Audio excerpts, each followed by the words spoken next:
Hey everybody, and welcome back to Addicted to Loot, episode 65. We are your hosts, Tom Zero, aka Brian, and Tom over there in the screen, which is Tomowdy. And I don't think anyone can hear you right now, so hold on 1 second, because apparently, now they can hear you. Okay, so go say hi, Tom, and everybody else out there. So, sorry about the little technical difficulties right there, but we are Addicted to Loot. For all those who do not know who we are a awesome, amazing, huge gaming conglomerate, mainly focused on this PC gaming podcast that you're either watching us live, thank you for all those joining us live, or listening to us in the future on our lovely audio sites. So we cover everything that's topical in PC gaming at this time, as well as anything that we just find interesting. So it's a wide range of things. So we always try to touch on the big ticket items, but also anything that just tickles our fancy. We go over topical news. We go over what we're currently playing, kind of pseudo impressions, reviews. It's all kind of mixed together.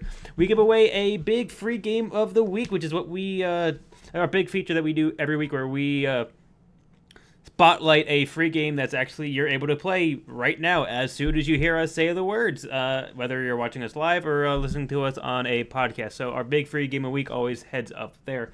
Also, it's that time of the year. It's coming to the end of the year that we're going to actually be doing our big 2017 year-end review. We actually started last week. We got through the very first third. We're going to get into the second third today, and then we'll finish off the final third next week, and then we might have a surprise. We don't know. You don't see what's behind the curtain. But this is something that we do every year, and actually, you might actually know what that is if you've actually paid attention to either one of our Twitters or the group Twitter, because this guy over here put out one hell of a little production. Well, this was the work of a lot of people. But still, I can't speak highly enough over what this guy did, as well as everyone else that helped with this awesome little promo that he put together. Thank you so much to Izzy, to Scaly, to Kate, and to Alec for helping out with the little video promo that we put together. I guess we could say it now. I guess we can, since it's been officially announced. It's publicized basically at this point. The big surprise is that at the end of the year, we are going to be hosting the very first ever. I mean, this is milestone material here. The first ever Addicted to Loot Video Game End Year Game Awards show, which is going to be a blast. We're going to be recognizing some of the milestones of 2017, some of the big things that you're used to, what was the best sci-fi game of the year? What was the best sequel of the year? But we're also going to be recognizing the best dog of the year. These are important things. And so it should be fun. Should be great. We're looking forward to it. That's going to be probably the very last stream of the year, which is 2 weeks from now. So probably day after Christmas or 2 days after Christmas, I'd say. We'll be doing that. At least because I actually am taking off that entire week, so I will have all the time in the world to do something. So great, and we're going to be wearing our finest. So we encourage you guys to. We'll be wearing our finest, which means that next week we'll be wearing our Christmassiest, our not so finest. Yes. So please, if you come and join us, put on your black tie, put on your ball gown, and pick up some, especially if you're not going to be here live, yes, listening to it. If you're going to be listening to it like in your car, just make sure you're dressed up. That's exactly. important. Just make sure you're wearing clothes. But anyone who's listening to us live, please put on your Sunday best, get up some brandy, and sit there and sit back and relax as we tickle that intellect of yours. Speaking of drinks, I want to put in a special little plug for what I've got here in my Han Solo Boba Fett mug. Is this fantastic stuff called Zen Bear, which is a tea that is actually honey based. This is a company in Maine. I tried this over the weekend, and I just want to put in a plug for it because it's the best thing I've come across in forever. Would you say it's the bee's knees? It's the bee's knees. Really, I could barely stand that pun. So what it is, I don't want to get you grizzlied over it. It's it's a jar of this kind of gelatin. I mean, it's honey more or less with tea in it. And other stuff. So this is a mint one, so it's also got spearmint leaves in it. It's the most unappealing looking stuff. It looks like tar. It looks like snot. But you put it in boiling water and just dissolves. No tea bag, anything. And it's friggin' delicious. So this is the Enlightenment one. And I didn't buy it just because of the pun, however. And since we're here, and that is actually my Han Solo cup, that this week is a big day, or it's going to be a big release in nerddom where the next Star Wars will be debuting on Friday. Well, actually, I think in some places it's debuting now, tonight. Which is interesting. Oh my god! But I can't wait because I actually, a coworker of mine, it's weird. His cousin's company reserved an entire theater for a private screening of it, and they have to fill up the seats. So I got free tickets to watch a private showing of Star Wars on Sunday. Nice. So I'm extremely excited for that. So when you've seen that Sunday? Yeah. Okay, so I won't talk about it. Because I'm gonna go see it Friday night. Hopefully. Yeah, I mean you can do whatever you want. Considering I'm usually behind the times on lots of things anyway. So, but with that, we will actually get into all the lovely PC gaming news, which is probably why you guys are actually here and why some of you still listen to us, even though I bang the mic every other time. So we will move forward into happening last week. We're the big Game Awards, which they're just called the Game Awards, which is kind of interesting. There wasn't really too many brain cells strained on that one, but there was. Well, you know what it is, at least. Oh yeah, it's literally an award show about games. But it was just, and the funny part was too, I didn't know it was happening until a day or two before. It was the only time. I felt like it must have been planned for a while. But then the one guy who had the one job of actually doing the promotion just slacked off, and then was like, shit, I didn't send it, and then decided to send all the publicity he could in 72 hours. It was really frustrating for me because I've watched it in years past, kind of different levels of excitement about it. Never really too into it. Mostly it's a time for announcements, trailers, things like that, little kind of end of the year stuff. And it's always interesting to see who kind of becomes the runaway celebrity of it. And when I say celebrity, I mean the game. The game. That's obviously a lot of stuff, a lot of focus on Breath of the Wild. But also there was a trailer, another trailer for the new Kojima game, Death Stranding, which is just another weird artsy kind of thing. Couple of just kind of here we are in this stage of development in our game kind of isms, wasn't anything that I felt was particularly major. There's the newest game from the Firewatch folks, which looks pretty cool.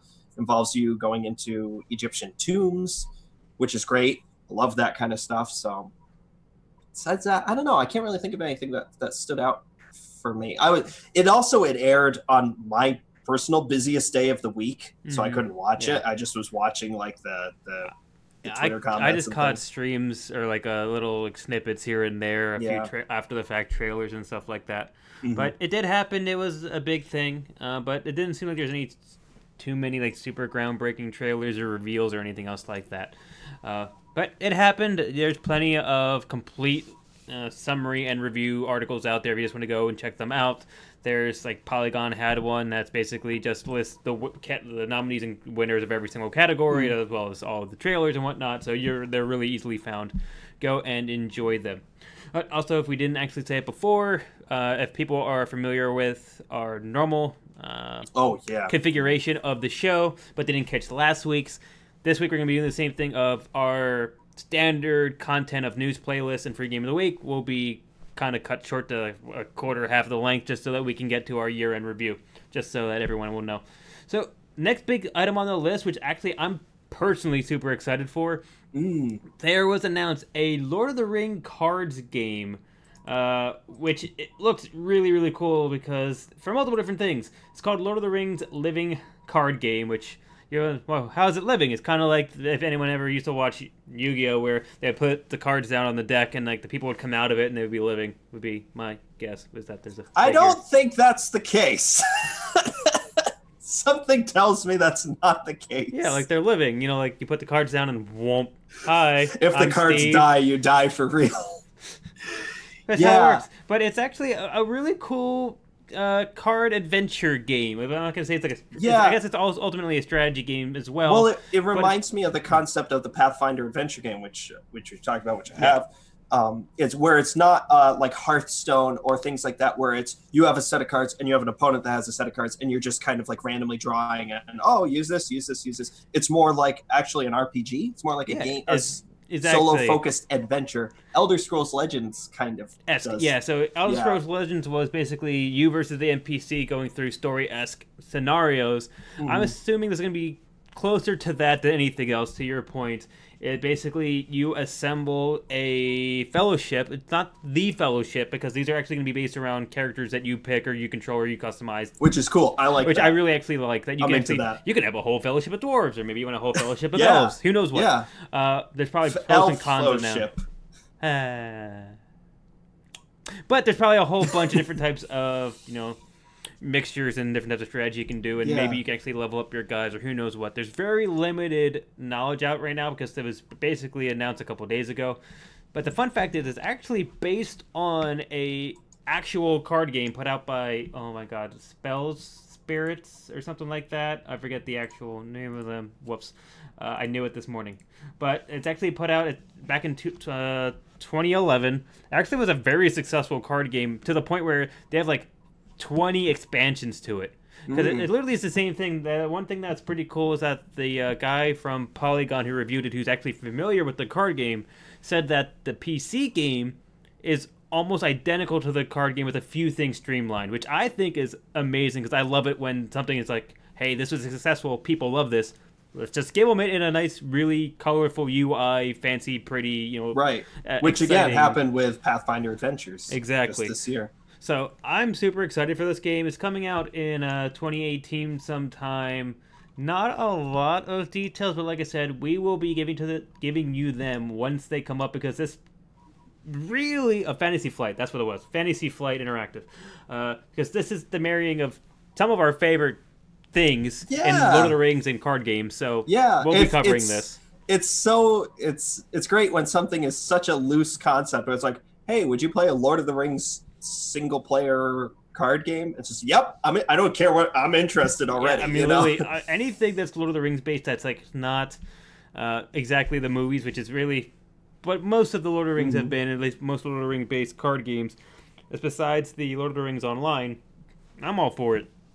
I've been missing Lord of the Rings in terms of I have to. Yeah, because back when the movies were big, you had a giant influx of games, and now it's been a very big dry spell. So Yeah. I'm glad that these people are doing this, that they're actually putting the time into it. And if you look at some of the stills and the trailers for it, the trailer is very nondescript. There really is just like Lord of the Rings and big fiery letters, and they fade in and they fade out, and then Lord of the Rings, and then that's basically. It's funny because the trailer, it's so amazing.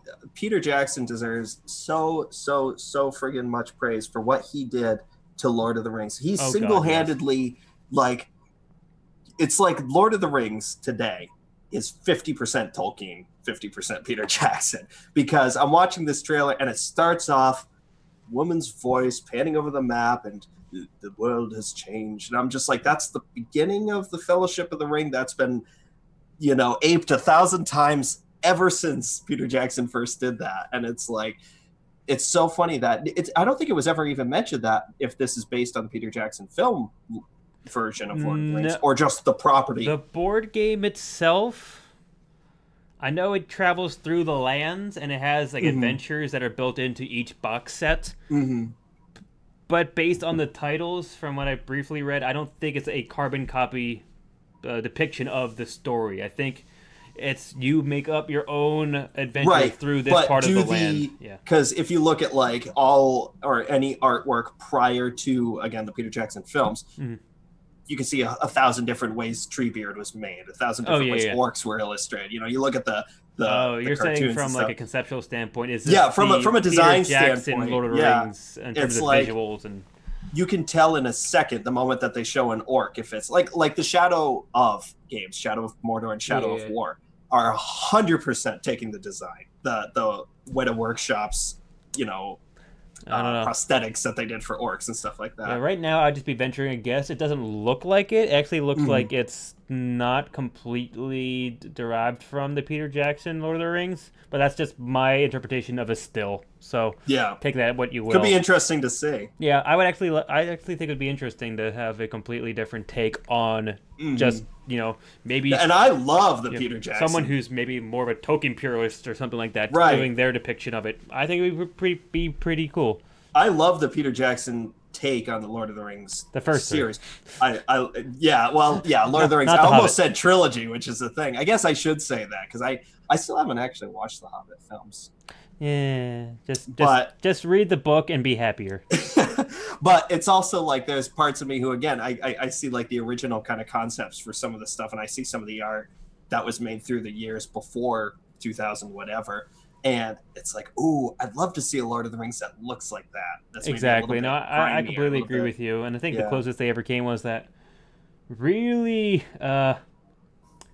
intriguing Hobbit animated film from Yeah, and- way back when. And they did, I think they did a Return of the King that kind of, or no, it was there was some combination where they lumped two together. It must have Yeah. been the first two because they did The Hobbit and a Return of the King, which were done by the same crew. Same people, yeah. And then there was a Fellowship of the Ring that included parts of the Two Towers that like ended at Helm's Deep, which was a different thing that involved some live action. Oh my god, I can't even. Yeah, the remember. actual these little animated films that were anything on the books, the trilogy books, the Fellowship books, I should say, the Fellowship trilogy. Don't bother. The one they did for The Hobbit was almost perfect to the book, and I think it was basically perfect to the book of minus very minor things. Yeah. So if you like The That's the one Hobbit, with the Orson Bean as the and you just as wanted a the visual Hobbit. representation of the Bilbo. Hobbit itself, watch this animated one as opposed to the Peter Jackson one, because it was just. Yeah, I remember watching. See, that's the thing. I remember watching that as a little kid and being freaked out in like the cool way. Like, you watch it and you're like, "Whoa, this is weird." I'm There's kinda into trolls. this. I'm freaked out, but I'm kind of into it. Yeah.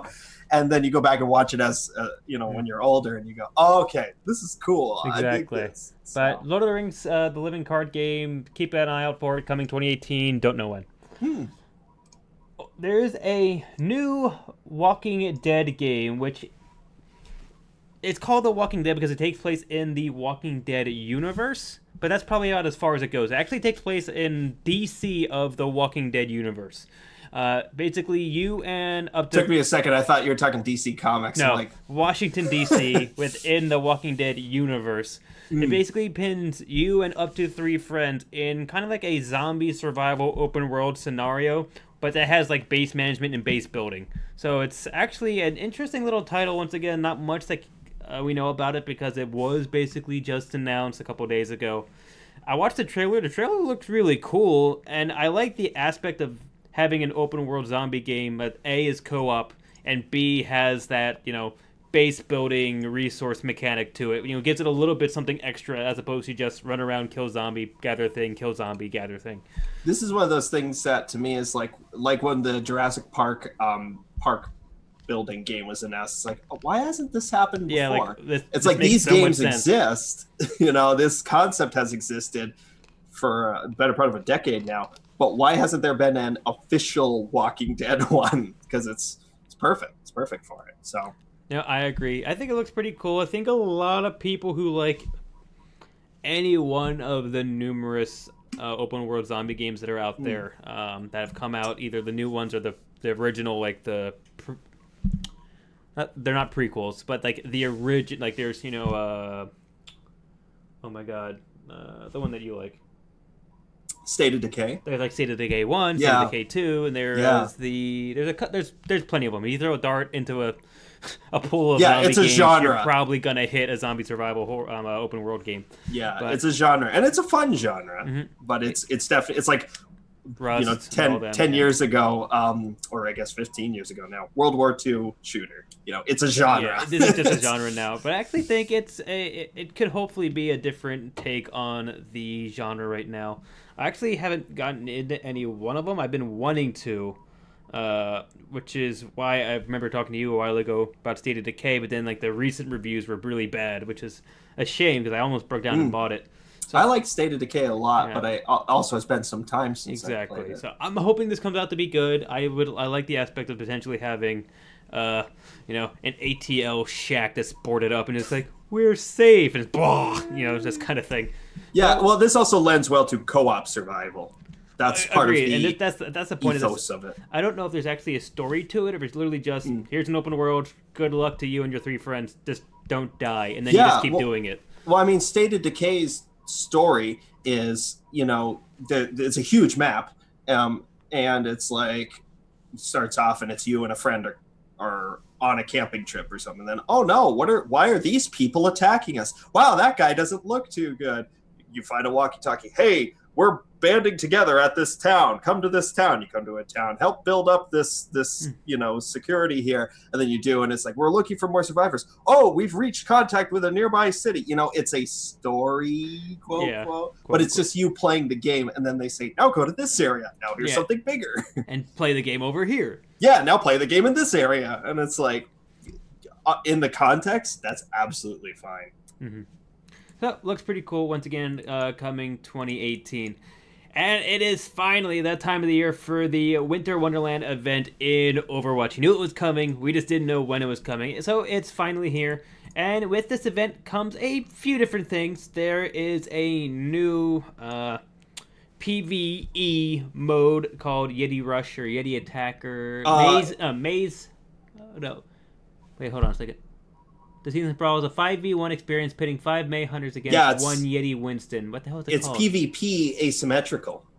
Oh, the Winston is actually player controlled? Yeah. Oh, I did Evolve. Not know that. If you remember Evolve from a few years ago. It's basically the same thing, but I always thought it was PvE. Never mind. So I stand corrected. So yeah, it's a pretty cool PvP where you have 5 Meis going against one Yeti'd up Winston, and it looks pretty fun. So you come with a new Brawl mode, as well as all the cool winter things you could want. I do want to say before we get off the Brawl, I was watching the video of that because they always Overwatch does some great videos when they have a patch. They'll just do literally Jeff Kaplan stay there saying, "Hi, here's what's happening. Here's why we blah blah blah." And he's describing this mode, and he says, it's 5 Meis versus 1 Winston. Is it unfair? Yeah, but listen, it's just fun. This is just for people to say, oh, I'm going to goof off in Overwatch before going back to maybe a more serious competitive game or even quick play game. I wonder who it's unfair for, the Winston or the Mace? Well, it's all a matter of perception. So, like I said, it looks like a pretty cool Brawl match. Hopefully we'll actually get a review or impressions up next episode, because we just haven't had the chance to get into it just yet. Went live yesterday. Is today Wednesday? Yes. Tomorrow. I don't know. That doesn't answer my question, though. I don't. I think it was yesterday. I think it started yesterday morning, which is why, because I was very excited for it. So, but with that, it comes, as you can guess, brand new skins. So we got a brand new Hanzo skin, which is kind of, what would you label it as? Modern casual Hanzo. Yeah, modern day casual Hanzo, where he's just wearing like a black winter coat and like sweatpants tucked into the boots he's wearing and things like that. He just looks like a normal guy. He doesn't look like a ninja or anything. Maybe he's going to go to a outdoor sporting goods store. Yeah, it's actually called it's the gold level legacy or legendary. Yeah. So the legendary label is actually called casual. Then there is Rime Sombra, which I'm surprised it's called Rime, R-I-M-E. It basically looks like if Sombra married a snowflake. Yeah, it's kind of a pixie winter. It almost kind of looks aquatic because it's blue and she has like the fins and the spikes and the ice looks almost that's exactly right. So it's kind of like if Elsa from Frozen made an Overwatch character. Yeah, this is it. Made one. Exactly. It's da da da ba da ba, and then we're cut off. So we can't afford any of the royalties to that song. We love Disney. So that's Sombra. Junkrat is beach rat because, of course, I guess when you're in the winter you go to the beach. So it's actually, it feels like it was a summer skin that they developed after the summer game. Yeah, or they just decided get it out there, throw it in there. It's literally Junkrat in really tattered bathing suit with a survival, the lifesaver cone, and it's got a duck on it. It's like a big rubber. Oh, it's a giant inflatable duck. Yeah, inflatable tube kind of thing. His floaties on his arms and things like that. I think it looks pretty cool. It's probably, minus Dr. Jankenstein, it's probably my second favorite Junkrat skin. Bastion has a interesting little one. What's it called? It's called Avalanche, but I really think it should have just been called Hipster because it's blue and white. So blue and white, but not red all over. So it's blue and white. But he has a beanie that's like super glued to his head, and his eyes just look like they're condescending. You know what I mean? Like, they just have that look to them that's just like... Bastion with hashtag opinions. Basically, what it looks like his nose is just turned up, and he's just like, oh, really? That's so derivative. Quite. As he sips his espresso that's made with only Non-GMO authentic Bastion. beans and only with soy milk that was farm raised by, like, you know... Free range Bastion. Yeah, literally, that's what it looks like. That's what it looks like to me. And I mean, it's probably my favorite Bastion skin just because of the visual of it. But that's just what I could just see Bastion going into like a Starbucks going, "Boop, boop," and then like he hands him like a Soy cup of coffee, latte and Bastion he just like legendary. he like says no to it and moves over to like a really like well made espresso, and he takes it and like walks off. That kind of thing. I don't know. That's just what I see in it. But please let me know what you think of it. Anna's called Snow Owl because she literally looks like a freaking snow owl. It looks cool. She has like little like owl feet. She has feathers everywhere. She has a mask that has like the like very vertical owl ears on it, and her mask, guess, looks like a bird. It's pretty cool, but I still like my Matrix looking one, or like the Destiny looking Anna skin. That's still my Anna skin. That's probably my favorite, and that's only like a purple or blue level one. Either way, I love it.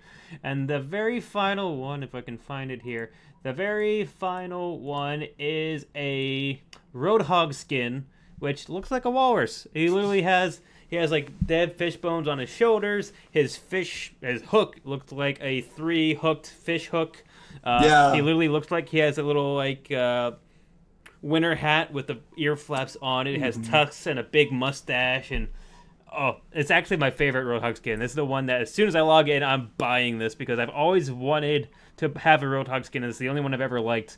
And it's weird, too, because I used to be a Roadhog main before, like a Roadhog and Junkrat main, which is funny because they're related. That's really appropriate, yeah. But I used to, like, those used to be my, like, two main characters, or two of my main characters before I started doing all random and started figuring out I liked other characters a little bit more. So I'm actually happy that I actually can get, like, a skin that matches a character I used to play all the time. So these skins also join last year's skins, which are now like hyper discounted, and that includes stuff like the Scrooge McCree, Santa Torbjorn, Elf Tracer, 2016 Peppermint, legendary Sombra. skins now run only 1,000 credits, which is what you would buy for any one of the new ones. So a standard legendary skin is always 1,000 credits. So if you wanted to go out and buy, the legendaries right now are 3,000. Well, yeah, for this one, for the new legendaries are 3,000. Any typical standard release legendaries are always 1,000. So the last year's models are now discounted, ready to sell.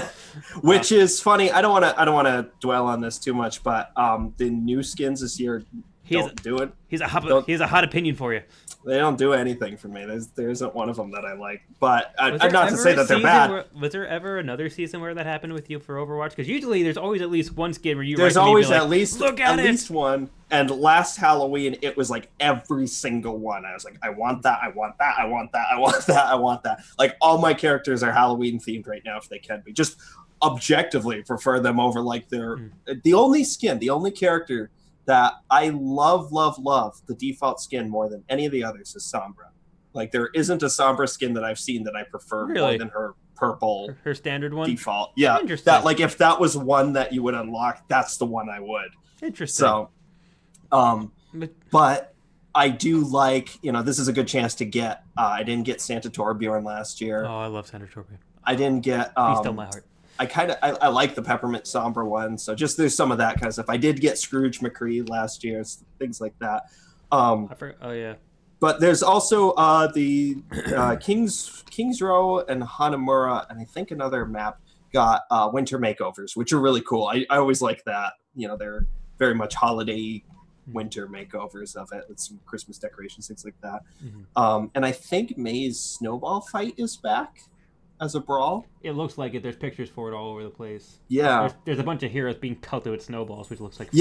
Yeah, that's right, because when you open up Overwatch right now, the main screen is this kind of panning still frame diorama of them all having a snowball fight. It zooms in on different characters. Yeah, like Hanzo's just getting destroyed by getting creamed, yeah. But it's wintertime in Overwatch, and it's probably going to run for a couple weeks. And just because it's topical and I think it's hilarious, completely off topic, so please disregard. But when you mentioned Santa Torbjorn, it made me remember this. I discovered late last week that someone actually wrote like a full page monster index for if Santa Claus was a monster in D&D. Like, I forget exactly the name of it. I would read that. But I'll send it to you. It is if you find it, yeah. It's hilarious. Like, one of his abilities is that he has like a toy army that he can just summon like oh my god 4d6 number of small toys that oh my god so this is legit. Oh yeah, it was an actual legitimate excerpt of if Santa Claus was in D&D, to the point where you could probably play him as a character. Like, he holy has shit stats are well thought out, all his abilities, but final boss Santa. Because usually these even like the actual monster manual, most monsters besides a few legendaries only take up like a quarter to a half a page. Usually they're not that much. There's not a lot of description. This was a whole freaking page of a book. Oh my god! So I mean, it was That's extremely well vetted out. I just thought it was hilarious. You could actually have a. It's seasonal. I had a pun for it and I lost it. Darn it! But either way, so we'll move on. If it ever comes back to me, I'll let you know. So, puns have no expiration date. Exactly. It's basically I was trying to say, like, you could have like a fa-la-la type of like D&D campaign, actually designed on where Santa Claus is the boss. Like, you actually have a one-shot, basically. Like, you can have a one-shot where your characters are just like angry parents of kids who got slighted by Santa, so you storm his workshop and like Santa Claus is the boss or something like that. But either way, that's neither here nor there. So, two really quick things before we move on. Assassin's Creed Black Flag, we made an announcement last week that it is going free to play this week, so that if you claim it, you have it permanently for free. It's this week, just as a reminder. Log on to Uplay and grab it, and you'll have it. Thank us later. Grim Fandango, the remastered one, is free until this upcoming Thursday, so if you're listening to us in the future, you're SOL. But if you're watching us now, Mr. Maybe Zero People, you have a chance to go out and get Grim Fandango remastered on GOG, free until this Thursday. Log in and claim. Yeah, Grim Fandango. This is great. I'm so happy for this because Grim Fandango is a game that has long been on my to play list. This is an older LucasArts game that was around the time that I was playing Escape from Monkey Island. So, God, I was like 12, 11 when that came out. So it was early part of last decade. And this was like a contemporary of it. Very much Mexican Day of the Dead noir mystery game. LucasArts I don't want to say point and click because this was the era where it became 3D, like walk around environment, look at things, but from the point and click school, you know, from the, okay, I need this duck to solve this puzzle involving a broken clock and a chessboard. You know, it's the kind of like the logic doesn't make sense anywhere except in the game. You're going to need a walkthrough kind of games unless your brain is just broken enough to figure it out. But they're always whimsical. They're always fun, funny. And this is a very, very highly referenced game. It's talked about a lot. So I'm thrilled. It's a recent remaster of it. Thrilled to have it and soon hopefully play it. So we're going to do that, move right on to our playlist while we still have some time to work with. So there's not too much to cover this week, as once again, we kind of guessed this past like week and a half, we've both just been kind of pulling our hair out with things we have to do. It's funny because this, like, especially this week in particular, this span of yesterday, today, and tomorrow is so just dense with game releases or big things being out. So much so that it's like, I only have one game to talk about because there's so many that it's like, okay, I'm still unpacking this. I'm still getting ready for this. It's just not enough time to get exposed to a lot of it. Like the Night in the Woods Weird Autumn Director's Cut came out today. And I'm like, oh my God, I want to play that, but like I got to play There's so many things to play. So we're gonna we have two big things we want to talk about specifically. So Destiny 2, the Curse of Osiris expansion came out last week. We talked about that a little bit. But we actually both had time to play it. Tom was actually able to finish the expansion story. I'm still, I think, close to the end, but I'm still working my way through it.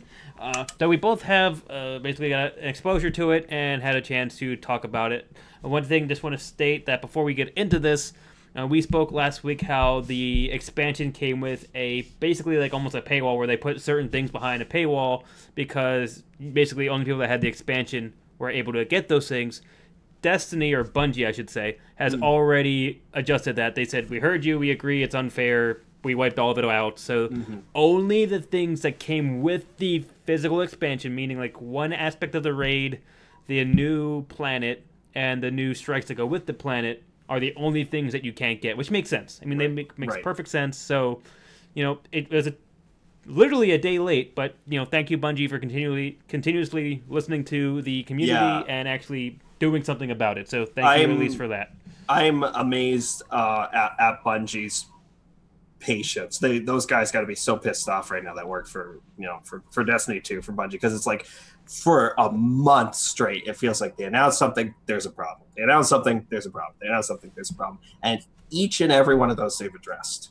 And I agree, and I think overall, I think the community is recognizing that, and at least is rewarding it. And people are still playing it. I mean, this is probably the longest people have played a Destiny, comparing to Destiny 1. People are still playing it longer. I know some people who love Destiny 1. Actually, like one of my friends who's a big Destiny player, he actually said that he almost completely despised this expansion, which is interesting because I definitely think that there's some shortcomings to it, but overall, I'm enjoying it. Like I like the new planets, Mercury. They went for very much an Egyptian theme, so it's Mercury. It's Vex space. Basically, you're following one of the original Guardians, one of the original Warlock Guardians called Osiris, who's out doing his own thing, and he ends up in trouble. He winds up in deep water, and you have to go help him. So you take place on Mercury. You're going through all these temples and everything else. It kind of gets a little like Quantum-esque in the sense of its like thought process, and like you're going through a never-ending, infinite like map that you have to find ciphers for and things like that. Like I said, the few missions of that at which I've enjoyed. I love the aesthetic of the new map. I like Mercury a lot. The missions I've played, like I said, as well, they're well made.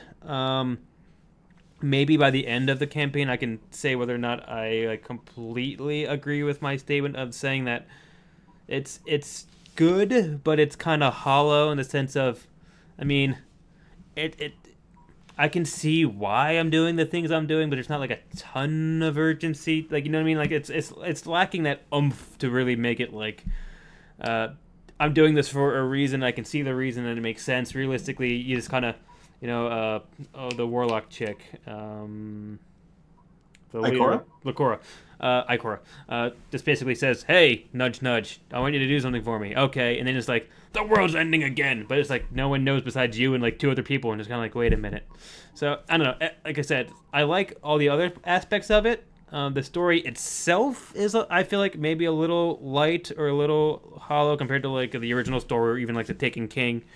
It might be a little bit better than like the first two Destiny expansions. I'd probably go on the line and say they probably were. This is the storyline wise is probably better than the first two Destiny expansions of Destiny 1, but it's not as good as I would say the Taken King or like the base story of Destiny 2. That's kind of where I'd put all of it. So it's really funny to hear you say all this, because while I was playing the expansion, especially when I finished it, the only thing I could think of as a comparison point is that Destiny 2 is the Disney film. It's the Beauty and the Beast. It's the Aladdin. It's the Atlantis, whatever. And Curse of Osiris is the straight to DVD, really good, but not the base game. Exactly. Like quality. I would agree with you on that. It's like you have Beauty and the Beast, and then you have Belle's Enchanted Christmas. It's like, oh, this is actually really good. Like, I'm into this. But Beauty and the Beast is the legend. This is the finely crafted. This was years of work. Belle's Enchanted Christmas was the there was good work and it's a good story, but it's not the story. I loved my time with Curse of Osiris. I really, really, really, really like the aesthetic. I love the aesthetic. It is like some of my favorite sci-fi design ever that I've seen, and there were points where I died just because I kept stopping and looking. I was just did that once or twice. Oh my God. There was, as soon as you first land on Mercury, I was like, because it's very much, it's interesting because Mercury proper is kind of Egyptian, especially, it's hard to not draw that comparison because there's a lot of triangular stuff. And it's very desert-y. Osiris is a very Egyptian. Yeah, and Osiris. So it's very obvious, where it's drawn from.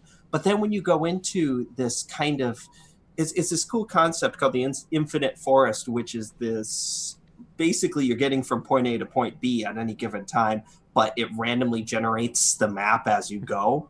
Yeah.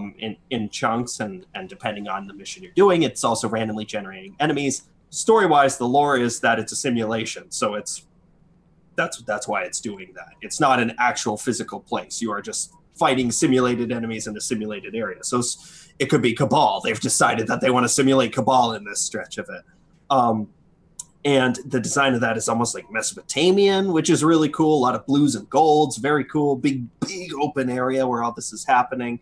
I always love when classical architecture is mixed with sci-fi architecture.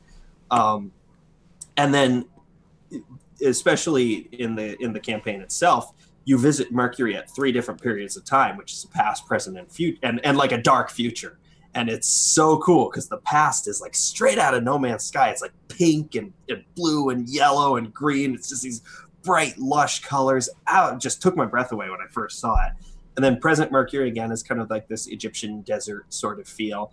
And then there's a dark future Mercury, which feels like you're very cliche in a cool way, typical black sci-fi. Oh my God, the sun is dead. We're all dead, kind of doomsday scenario. And there are no surprises in the story. It follows a very understandable kind of pattern. You're not going to get a clever twist or anything. It's just, this is, again, how I felt about Destiny 2. Like, this is almost like just fine. This is fine. I'm fine with this, I don't need it necessarily to be a Torment Tides of Numenera. I don't need it necessarily always to be something that's going to make me go, oh, holy shit. It just is.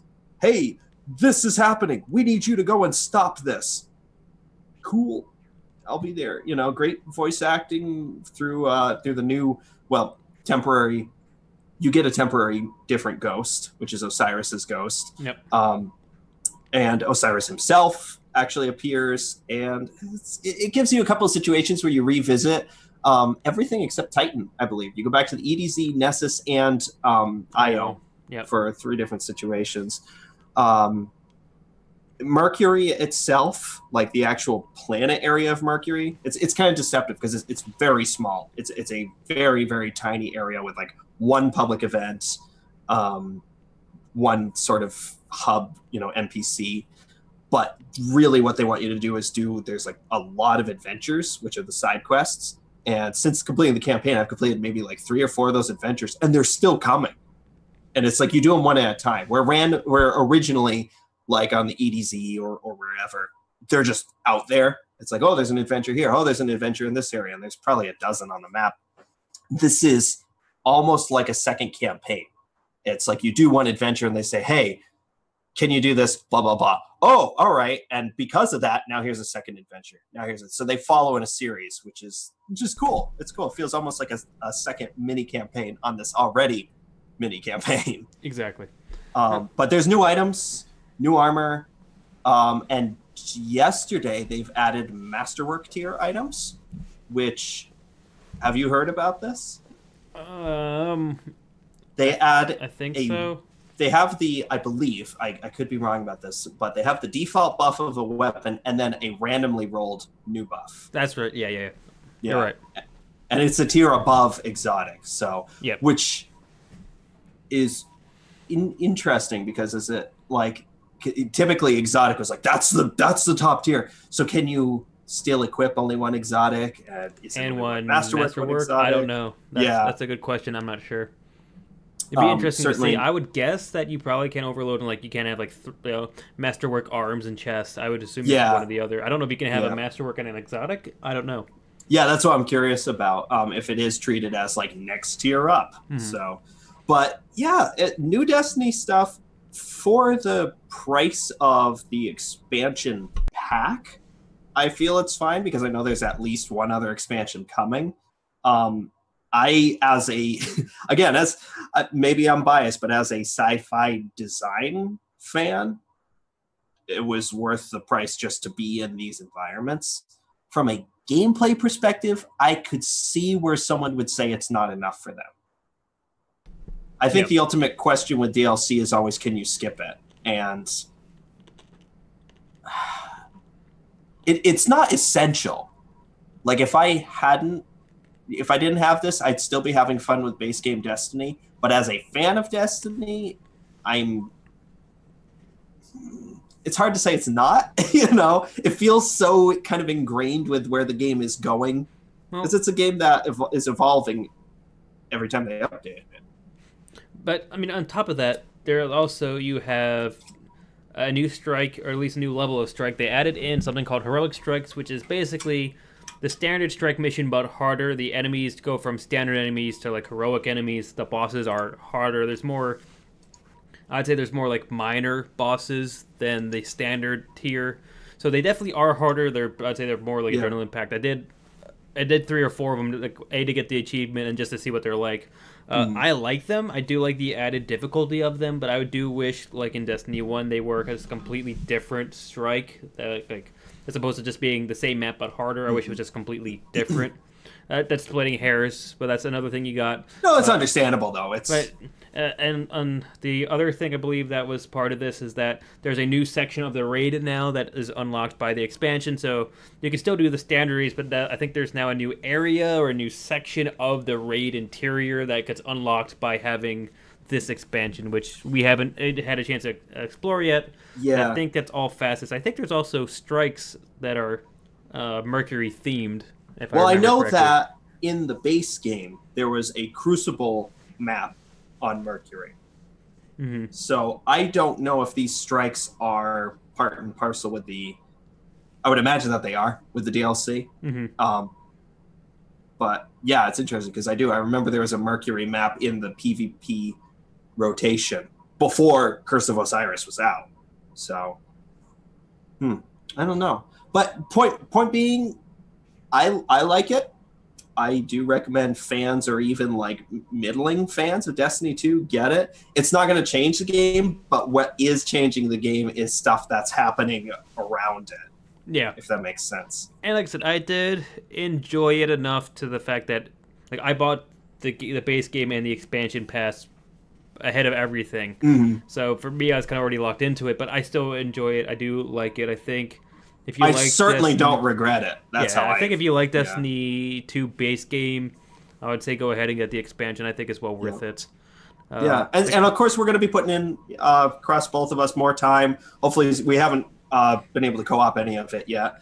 Yeah, that's on the to-do list. Yep. That and Overwatch, Overwatch.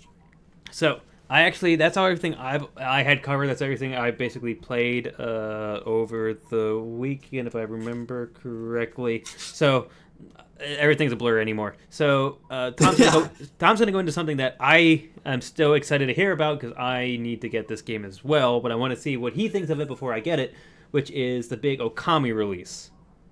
Oh, which was I love this game. I had a feeling you would. Yeah, Okami, just to bring people up to speed in case they haven't heard, Okami is a game that originally came out, did a little research, originally came out on the PS2 back in 2006. My experience with Okami was on the Wii, not playing it, watching my ex play it back in 2008, 8 and 9, I'd say, because I think it had just come out for the Wii. And it was funny because, with the Wii has motion control. So there was very much a lot of stuff that I associated. Big part of Okami is that you pause the game to paint things as just part of the game. And so that felt like a natural for the Wii. You pause the game, you're pointing at the screen and, paint this design, whatever. And so, of course, when it was coming out, I was thinking, how's this going to adapt to I guess I can understand mouse and keyboard, but will it work on a controller? Because this is a game, it's a 60-hour game. I'm going to want to play on the couch. I'm going to want to play with a controller. And then I thought, when I found out it came out for the PS2, all right, there had to be something, involving a controller. And sure enough, it works fine, just involves the analog stick, so that's great. I did run into an issue, and I want to say this right out of the gate, because I can see other people having this issue too. Steam, sometime recently, made by default, if you have a controller plugged in, it will treat it as this desktop controller where you can, and sometimes it's cool, you can use your right mouse button as left click, and your analog stick will move the mouse on the screen. So you could run a computer with a controller as if it was a mouse. And it's stuff like, this is right click, this is left click, stuff like that. However, once Okami launched, it was like, whoa, what? Are you using a mouse or a controller? I don't know. So it was freaking out. Nothing was working correctly. And just on a hunch, I went in, and through Steam settings, you can disable the desktop controller. Do that, and then the game will treat your controller as if it's an Xbox or PlayStation 1, depending on what configuration you have or want. So that's just my pro tip out of the gate. But Okami is a game, it's structured very much like mid-era Zelda, so not like original Legend of Zelda, and not quite like Breath of the Wild, certainly closer to Breath of the Wild, but like Twilight Princess era Zelda, where you have sort of like a town or a hub or just a central area, and then you sort of are doing things for the people in that area. And your short version is that darkness has taken over the world, and you are the god of the sun, the god of light. You're a wolf, and you're returning light and life to the world through your actions. You have the power, you find out really quickly, of this celestial brush. So you can pause the game at any time and use your paintbrush to do certain things. For example, you could be fighting an enemy that breathes fire, and he breathes his flame, and then you can pause, and you have the power, if you paint this little wind spiral, that extinguishes any flames. So, ooh, that extinguishes his flame, and now he's weak, and you can attack him. So it's that kind of low-key but fun puzzle solving. So it doesn't feel you have a brush overpowered that you can do it at any time? No, certainly not. It's very challenging. I mean, the puzzles aren't challenging, but the execution is kind of stuff. Like another, there's a lot of environmental puzzling kind of stuff where, perfect example, in the first town, there's a girl who works at a mill, and she's like, oh, I wish I could, continue working, but my giant water wheel is broken. And you have this, one of your brush skills is called rejuvenation. So if you run around, eventually you might see behind the mill, oh, there's the water wheel, and this little chunk of it, this one clear chunk of it is broken. Pause the game, paint a line in that one little chunk, and then it goes, woo, the water wheel's fixed. And she's like, oh, wow, how did you do that? So it's that kind of, again, not difficult, but it will take you a second to think, oh, okay, I see how this works, Very, very chilled out puzzle solving. Beautiful, beautiful, beautiful, beautiful game. The whole crux of this game is it looks like Sumi-e art style, so the big, thick watercolor Japanese ancient art style. I had forgotten that, like, you're in an area and it's rendered and stuff, but if you look in the background, like, the mountains are drawn. They're literally like it's a flat image with what looks like a painting of a mountain. It's a very much a game that's not style over substance, but certainly style first. That's the focus of it. Mm-hmm. It's a place you want to just stop and work through and exist in. And certainly it's a game. It's a game very much, again, like Zelda games. A little platforming, a little puzzling, a little bit of combat, the going around and doing things kind of genre of RPG. Certainly, you're leveling up your skills, you're learning new brush skills, you're cleansing the map, as it were, Ubisoft stuff before Ubisoft was doing it, following a narrative, exploring. It's a game of secrets. Back in the era when it was like, oh, what's behind this waterfall? Oh, what happens if I go around this kind of awkward but walkable area? Oh, treasure chest! Look at that, Yeah, and of course this is an HD remaster of it, so it's crisp, it's crystal clear. It looks as pretty as I remember, but certainly I'm sure if I looked at the original version of the game, I'd be like, ugh, by comparison. Adapts to widescreen. You can play it at a 4:3 aspect ratio if you want to.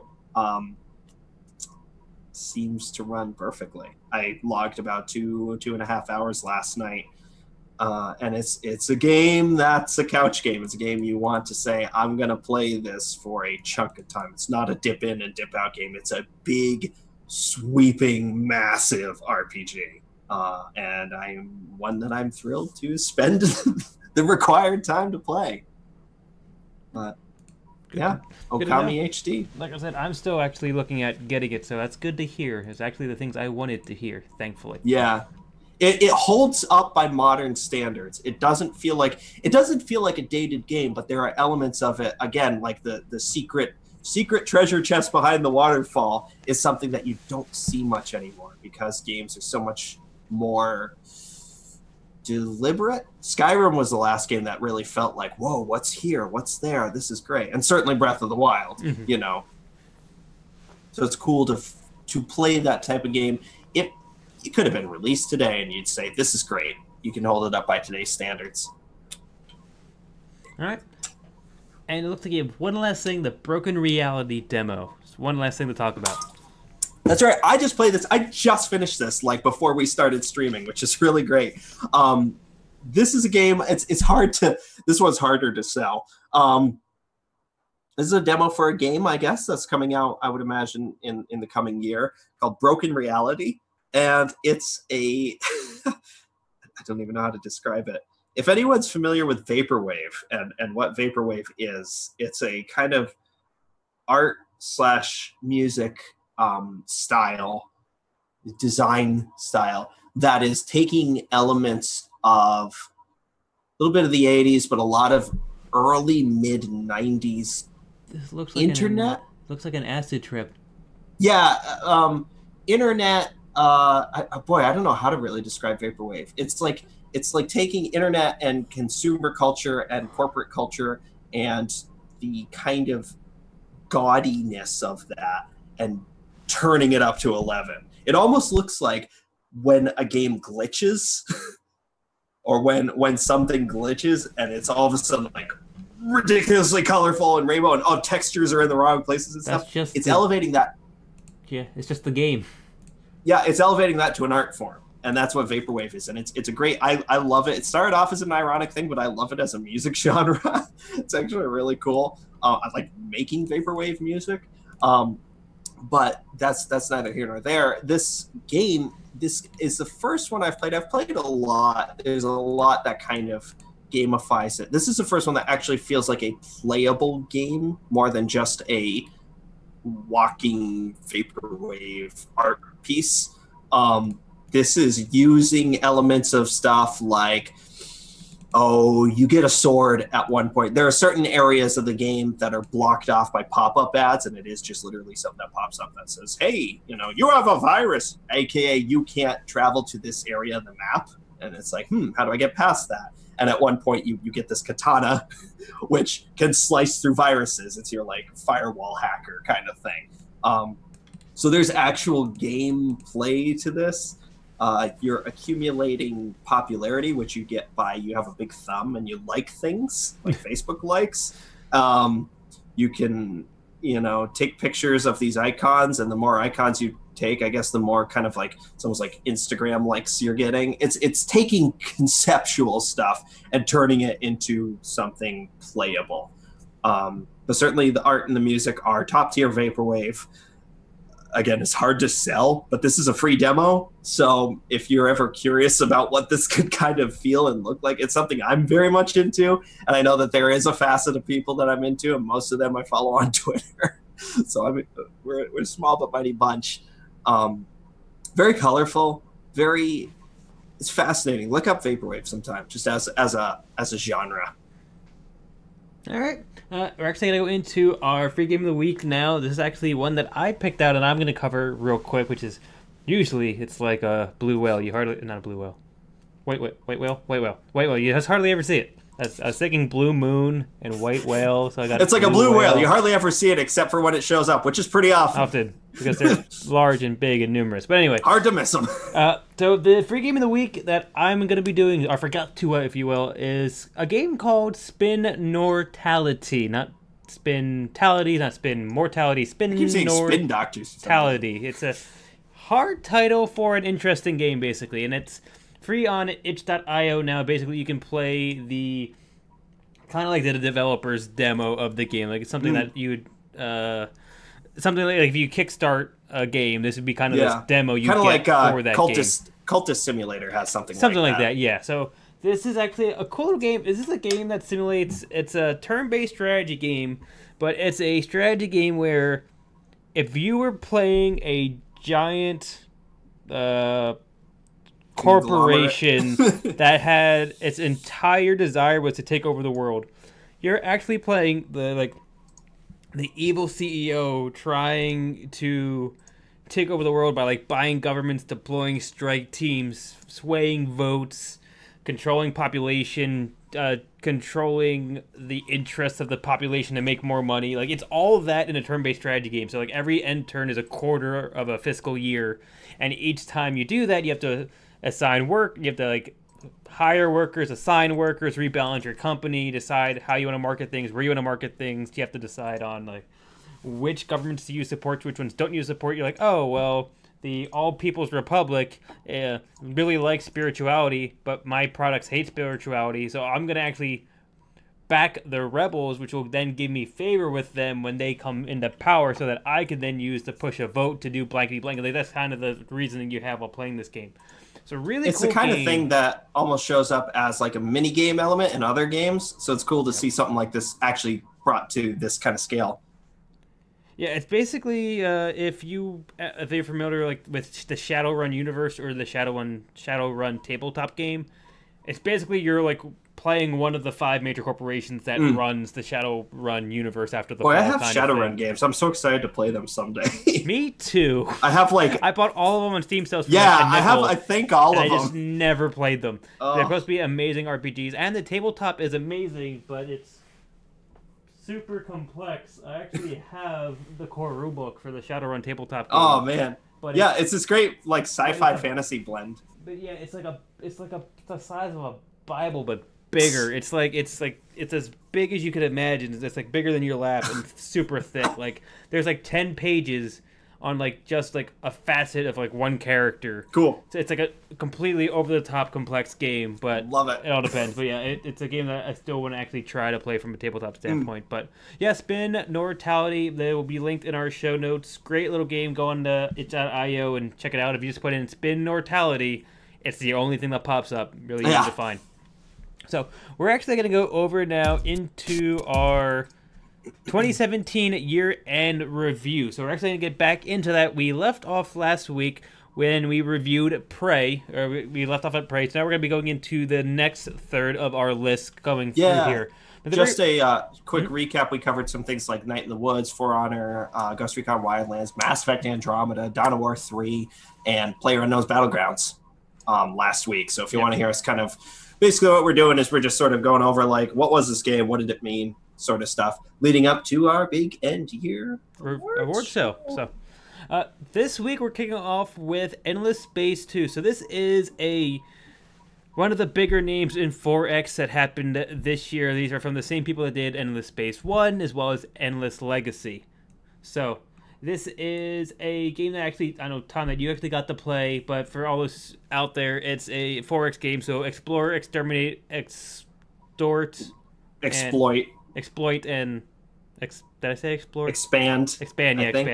Are the 4X games. So this is a game that's, once again, it's sci-fi based, it's futuristic. You're a race playing on planets. There's tons of research. There's tons of different ways to configure ships, manage planets, configure space battles. There's all sorts of mini cogs, because any type of grand strategy or 4X game is that there's... Yeah, it's a good descriptor. It's like a game of cogs. Yeah, there's tons of facets to these games that you have to think about managing every single individual one of them before you end your turn. It's not like, it's not like... I mean, Civ is kind of like a user-friendly 4X game where like you manage a few things and you hit end turn. This is like... You might spend a half hour before you do one end turn when you're very far into this game, because you just have so much to manage. You're thinking ahead. Yeah, you got to think about whatever they're doing. Are you in the middle of a war? Are you in the middle of peace? Are you trying to do diplomacy, or aren't you? This is a game that looks like it definitely improved over Endless Space 1, which is funny because I actually played Endless Space 1, and you've played Endless Space 2, so it's kind of a funny matchup. But like, what were your thoughts when you played Endless Space 2, at least the free weekend of it? Yeah, and this was pretty recent. This was in the past month. I liked Endless Space 2. I liked it a lot, actually. But the problem with a lot of it's not a problem with this game, it's a problem with this genre for me, is that it is a game that I will devote an entire Saturday to playing. I mean, I will wake up and say, cool, I'm ready. Like Civ is a great example. I'm ready to play Civ. I'm in the mood to play Civ. And I will pick at that game throughout a whole day. And then when I reach the end of the day, I'm like, I will probably not play this game again for a year. You know, it's like I really get a good fix of it, get a good shot of it. I love the process of it. And then they always kind of, again, problem with the genre, they always kind of putter out. Like eventually you hit a point where it's like, look, I either gotta mop up if I'm doing like a combat basing, and mop up the other guys off the map, or just kind of let it play out. It never. These are games that like start interesting enough, get really interesting, and then it falls off. Yeah, they don't climax. They peak and then it's a problem. I guess the problem with these games are the difficulty curve ramps up as you're playing. Like the early game is hard because you're getting your feet wet. The middle game is hard because you're fighting for space. Yeah, and then like the late middle game is about the hardest because you're trying to overthrow the final enemy, and then once you get that like one little foothold, it's just no one can stand in your way, and you just wipe the map. There's a point like halfway through that experience where it's at its best. It's like literally, if you saw the graph, it would be a mountain. It's exactly. Like, this is great. This is so interesting, and like, oh, I've got to, oh man, these guys have declared war on my ally, which means now I'm at war with them. Oh shit, how am I going to manage this? And also this planet's like about to get destroyed for this reason. And oh man, and it's interesting and fun and challenging. And then you just gradually solve those problems. And then it's like, it always ends up being a bit of a letdown for me. And I think, again, it's a problem with the genre. But Endless Space 2 is a great example of a 4X game. I do recommend it. It's actually, my opinion on it has warmed since playing it. I felt good when I played it, but thinking back on it now, I think, oh yeah, I liked that. Yeah, it's still on my wish list for, I guess, a 4X game for the year, just because. Yeah, there's a lot to it. There's actually more to it than I care for, which is fine. I'm not complaining, but it is overwhelming. There's stuff like. There's a whole political element of it that I would love to sink my teeth into, which involves actually like lobbying and like gaming the system and kind of stuff like that. If you want to play dirty politics or clean politics. The other thing about Endless Space 2, for those who might have missed when I talked about it, it actually has like an RPG. So depending on RPG elements, so depending on the faction that you play, there's actually a story with choices that you're making along the way. You're not just. It's not like just Civ where it's like, okay, you're playing Greece and you're just, these are the units that you have because you're Greece and these are the buildings that you have. It's you're playing this faction who has these goals and these events happen. How do you react? How do you specifically deal with this? And the factions also feel fundamentally different. Like the one that I played very much was based on money and sort of ill-gotten gains. So where other factions would have to colonize a planet, which is a process of create ship, maneuver ship to planet, land on planet, stay there for a while. The faction that I played as could just literally say, buy me that planet. I want it. And so, pros and cons to each faction. I liked it. I liked Endless Space too. Next game on the list is a game that we both got to play. I know you liked it a lot more than I liked it. That doesn't mean to say that I thought it was a bad game. It just wasn't a game for me. But this is Starpoint Gemini Warlords. We actually played Starpoint Gemini, which was free to play, and then we realized, oh, hey, there's a new one, so let's try out the new one. It was like Starpoint Gemini 2 or something was free to play in anticipation of the third one, which is Warlords, releasing. Yep. So it was a good segue to, hey, try this. Do you like this? New one out. Exactly. So Starpoint Gemini Warlords it's a game that it could be played in multiple ways. It's a game that could literally be played as an open world or an open galaxy sandbox, if you will. But it's also a game that has a centralized story to it. Now, the story kind of does both, but obviously there's a motivation to it where the sandbox is basically it plunks you down and goes, be whatever you want to be. You want to be, Yeah. you want to be evil, be good. You want to be a pirate. Do you want to be a mercenary? Whatever else you want to be. So I know you have a lot more experience with it. So like, what was your take on Starport Gemini or the Warlords in terms of like a review and impressions and things like that? Well, starting right with what you were saying with the story, this is a rare example of a game with that setup where it's like there's an open world element and then there's open world plus story, where I actually prefer open world plus story because the open world itself is fun, but I like the fact that there's nothing that's gated by doing the story. So it allows me, much like Endless Space 2, actually, it allows me to do me and do my things, do the things I want to do.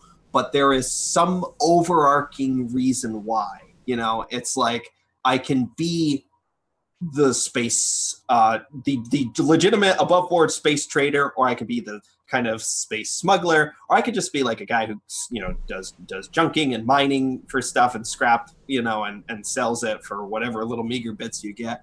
But then there's some narrative thing that's like saying, hey, ultimately, if you get a chance, can you swing by our place on this planet because we need you, spaceman, to do this thing.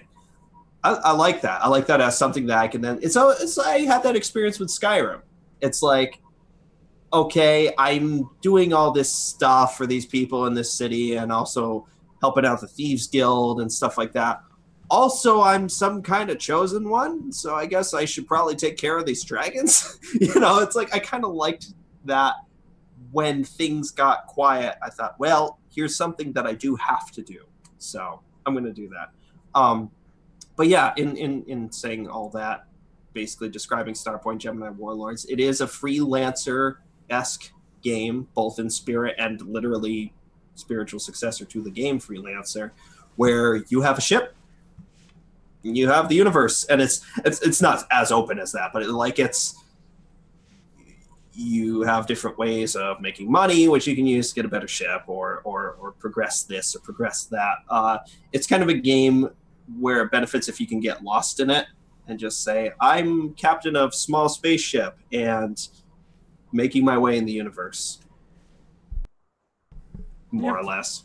Yeah, more or less. I like it. I'm not making it sound exciting, and it's probably because it's not an exciting game. It's a low-key space It's kind of like Pillars of Eternity or something. It's not a game that's going to be inherently exciting. The excitement is watching your story unfold as you play. Yeah, certainly looser than Pillars of Eternity, but that is a good comparison in that sense, in the sense of like you're crafting your space fate, you know. Yeah, it's not like it's going to wow you with explosions and daring dogfighting and things like that. It's just a game where you're basically, it's a UI version of a story. Is day-to-day activities as a spaceman of your choosing. Exactly. So basically just lets you live out your space fantasy. And it's fun. I actually, it's a game that I had to uninstall for space, but I regret that because it's something that's like, oh, I'm going to sink into this just for a little bit tonight, just to feel like I'm there. Exactly. Next game on our list was actually a very hyped game, very well covered game that didn't fully deliver on what people were expecting from it. So The Surge is kind of like if you think of a sci-fi Dark Souls meets Metroid Prime. It was a game that was supposed to be difficult strategic combat that had a large map that, in the Metroid Prime sense, you had to go through the map until you hit a wall. Then you turn around and you keep playing until you find a item that opens up that wall. And you keep going back and forth as you keep on exploring the map, and you keep unlocking new areas depending on the equipment you have, and so on and so forth. The one thing that made The Surge interesting was its combat system, which allowed you that if you saw a piece of equipment on an enemy and you were careful enough, you could guarantee that you would get that piece after the enemy died. So you could actually say, like, oh, I like his helmet. I use all body shots to kill him, therefore his helmet's available to me after I kill him. It had kind of like the Deus Ex thing with its bosses, that there's more than one way to skin a cat for all the bosses. So there actually is like an amazing way to kill a boss where you get tons of loot, and then there's just like the down and dirty way that you just expect to kill the boss, which is completely ineffective. It's not creative, but you just beat it, and just is like very minor rewards, and you just get an advanced kind of thing. So that was all interesting, but I know, Tom, you played a demo of it, but ultimately the Surge was kind of a lukewarm review and reception just as a whole. It was a game that might have looked pretty on trailer, but ultimately just didn't really. It lacked the pizzazz of actually being a game that had staying power. Yeah, the Surge for me was the game that, and will always be remembered as the game that made me finally understand Dark Souls. Like it made me understand why people enjoy Dark Souls, because I just couldn't get it before. I don't like the concept of, you know, banging your head against a brick wall, hoping that eventually the brick wall will move. You know, that's like, I don't ascribe to that philosophy in real life. I'm very much a like, well, this is not working, go to something else kind of person. But playing the Surge made me realize, okay, it's almost like DDR. You're mastering something that's set in stone. That enemy is always going to be there. This enemy is always going to be here wielding this weapon. These two guys are always going to be there. Every time you die, you have to fight those guys again until you get to maybe a certain milestone. Then, I can now shortcut to that part of the map, and same process repeats. It gets harder and harder. That's video games. But this was the first little hint I had of just enjoying that enough to say, oh, this isn't for me, but I see why people like this. But again, it's not my genre of game. Yep. And game that is actually your genre of game. Kingsway. So Kingsway is exceptionally my genre. So why don't you just take the entire wheel on this one? Yeah, Kingsway I talked about only a week or two ago, which is an RPG, a roguelike, set entirely in a Windows 95 or 98 interface. And not just like for a skin, it literally uses that as elements of it. So like progressing through your map is a progress bar. So common to Windows 95, era stuff. Your inventory is a folder on your desktop that you open up, and you drag icons into it, and they look like typical desktop ICO icons. Very much all intentionally drawing from this. When you fight an enemy, it does some creative stuff where it's like, if you fight, I was talking about this when I was first talking about it. If you fight like a snake enemy, the window with the enemy pops up and it actually snakes around and curves around your screen. So when you have to click the attack button, it's actually more challenging than just clicking on it. You have to follow it, and maybe an arrow gets shot at you. And so a window flies, suddenly pop-up window who shows up and flies across the screen. You can click on it quick enough, you deflect the arrow. So it's actually fun. It's more than just, this looks cool. It's challenging and fun. It's my favorite part of it is the fact, which I didn't realize until I started playing it, the fact that it is a roguelike. So you play and everything's kind of randomly generating, and then you die, and then maybe an item you picked up you liked a lot, you can leave that as an item for your next character. And that new character has a new set of locations on the map. Like most roguelikes, there's an end goal ultimately. Also, like most roguelikes, I've never reached it. Maybe I never will, but I enjoy the process of playing this game. It's fun. I like Kingsway a lot. Yeah, it was a very interesting take on a roguelike as well as an RPG that I really did like their take on it. I don't know if I actually would enjoy playing it, but I love the fact that how they interpreted the genre and how they knew exactly how they wanted to portray it, and they went like whole hog with it, and it showed, and it was amazing. It was absolutely like delicious. It was great. That's exactly it. It's not just that it looks that way, it feels that way. It plays that way. They did everything more than right. They surprised me with how well they did it. And so it's like, again, when I played I was reminded of how when I played Emily is Away 2 last year. Emily is Away is a game series. There's the first and second one, which is told through a fake AOL Instant Messenger window. And Emily is Away 2 does a great thing where it actually is a window. So in real life, me at my computer, I had it in a corner of the screen like I would have with AOL Instant Messenger.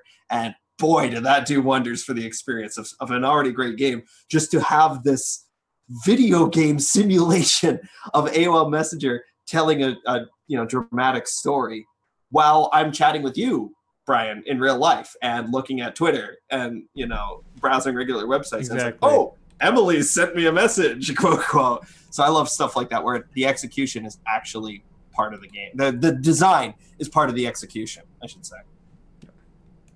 Okay. And Sonic Mania. Now, you probably remember this more than I always get all the Sonics confused. So is this Sonic Mania, is that the hashing of the classic Sonic, or is this yes. Okay, so this is basically this is the Sonic game for Sonic fans that always loved Sonic just as it was. This basically was almost like a remastering of the traditional 2D Sonic, which everyone kind of grew up with, the Sega kind of Sonic. Sega! It was basically that, just, improved performance. It dressed it up and basically tried to leave it as untouched as humanly possible. It tried to leave it just as exactly as it was back when. Mm-hmm. So for that, it did a good thing. I mean, if you wanted exactly that thing, it did it perfectly. I imagine, because we talked about this when it came out. That's not... I feel like I am in a crazy, crazy, crazy major minority of people who are okay with modern Sonic. In which way? You mean taking like classic 2D Sonic and just like making it look prettier, or like Sonic, modern Sonic meaning like the 3D version? Yeah, like the Sonic Adventure Sonic. I like that. I like that take on Sonic. I mean, yeah, I understand it edges into parody of like Sonic, but like cool. I don't know. The 2D side-scrolling Sonic, it's like another one. This is a completely random gripe of mine, but I have no love or care or any of the crazy, crazy, crazy infatuation with Mega Man that every other human being on Earth has. I never played Mega Man. I had no experience with Mega Man, and this is just one of those things where it's like, I feel like I just missed something. I missed out on or not missed out, but missed a memo somewhere. Because there'll be something and it's like Mega Man such and such, and just people lose their shit. And it's like, great, I have no idea about any of this stuff. It's like when I see someone going crazy over, I don't know, a sports team. It's just like, cool, good. I'm glad for you and for them, but... So Sonic Mania, yeah, I like Sonic. Yeah, I like classic Sonic, but I don't love it. This is made for people who love it. Yeah, like this isn't a game I'd ever rush out and get, because and it was made with love, and it shows, and that's really cool. I'm glad this is almost like a fan game, really. Exactly. It's not it really is official Sonic product. It's people who love classic Sonic in general and just said, you know what, we loved it so much, we should give it justice by giving it a rehashing kind of thing. Yeah, I mean, I'll be the person who would spearhead a 3D remake of Starship Titanic, and I'm sure there are 100,000 people, 1 million people who'd be like, "What the fuck? Why?" Like what is this game yet? What even is that? And I'd be like, "But don't you understand?" So I know that's all perspective. Mm-hmm.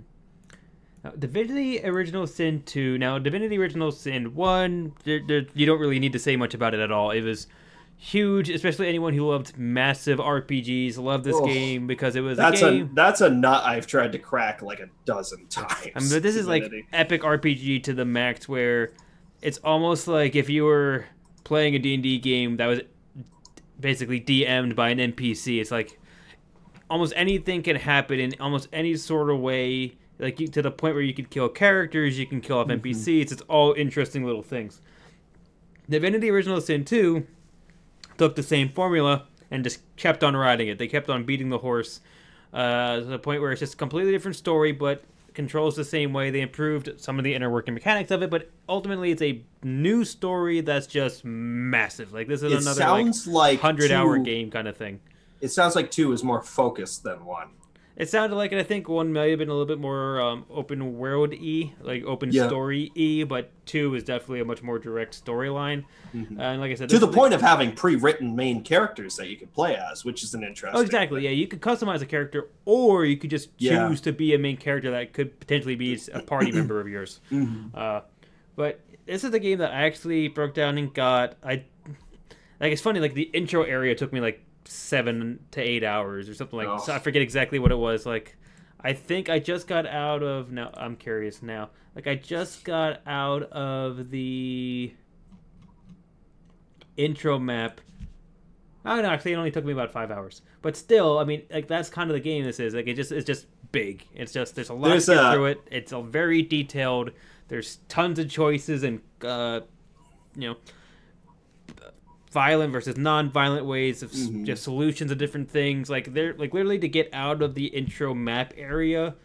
I think I unlocked every way possible and I just chose one, but it was like there's probably at least 3 or 4 ways to get out, and I just chose one to get out.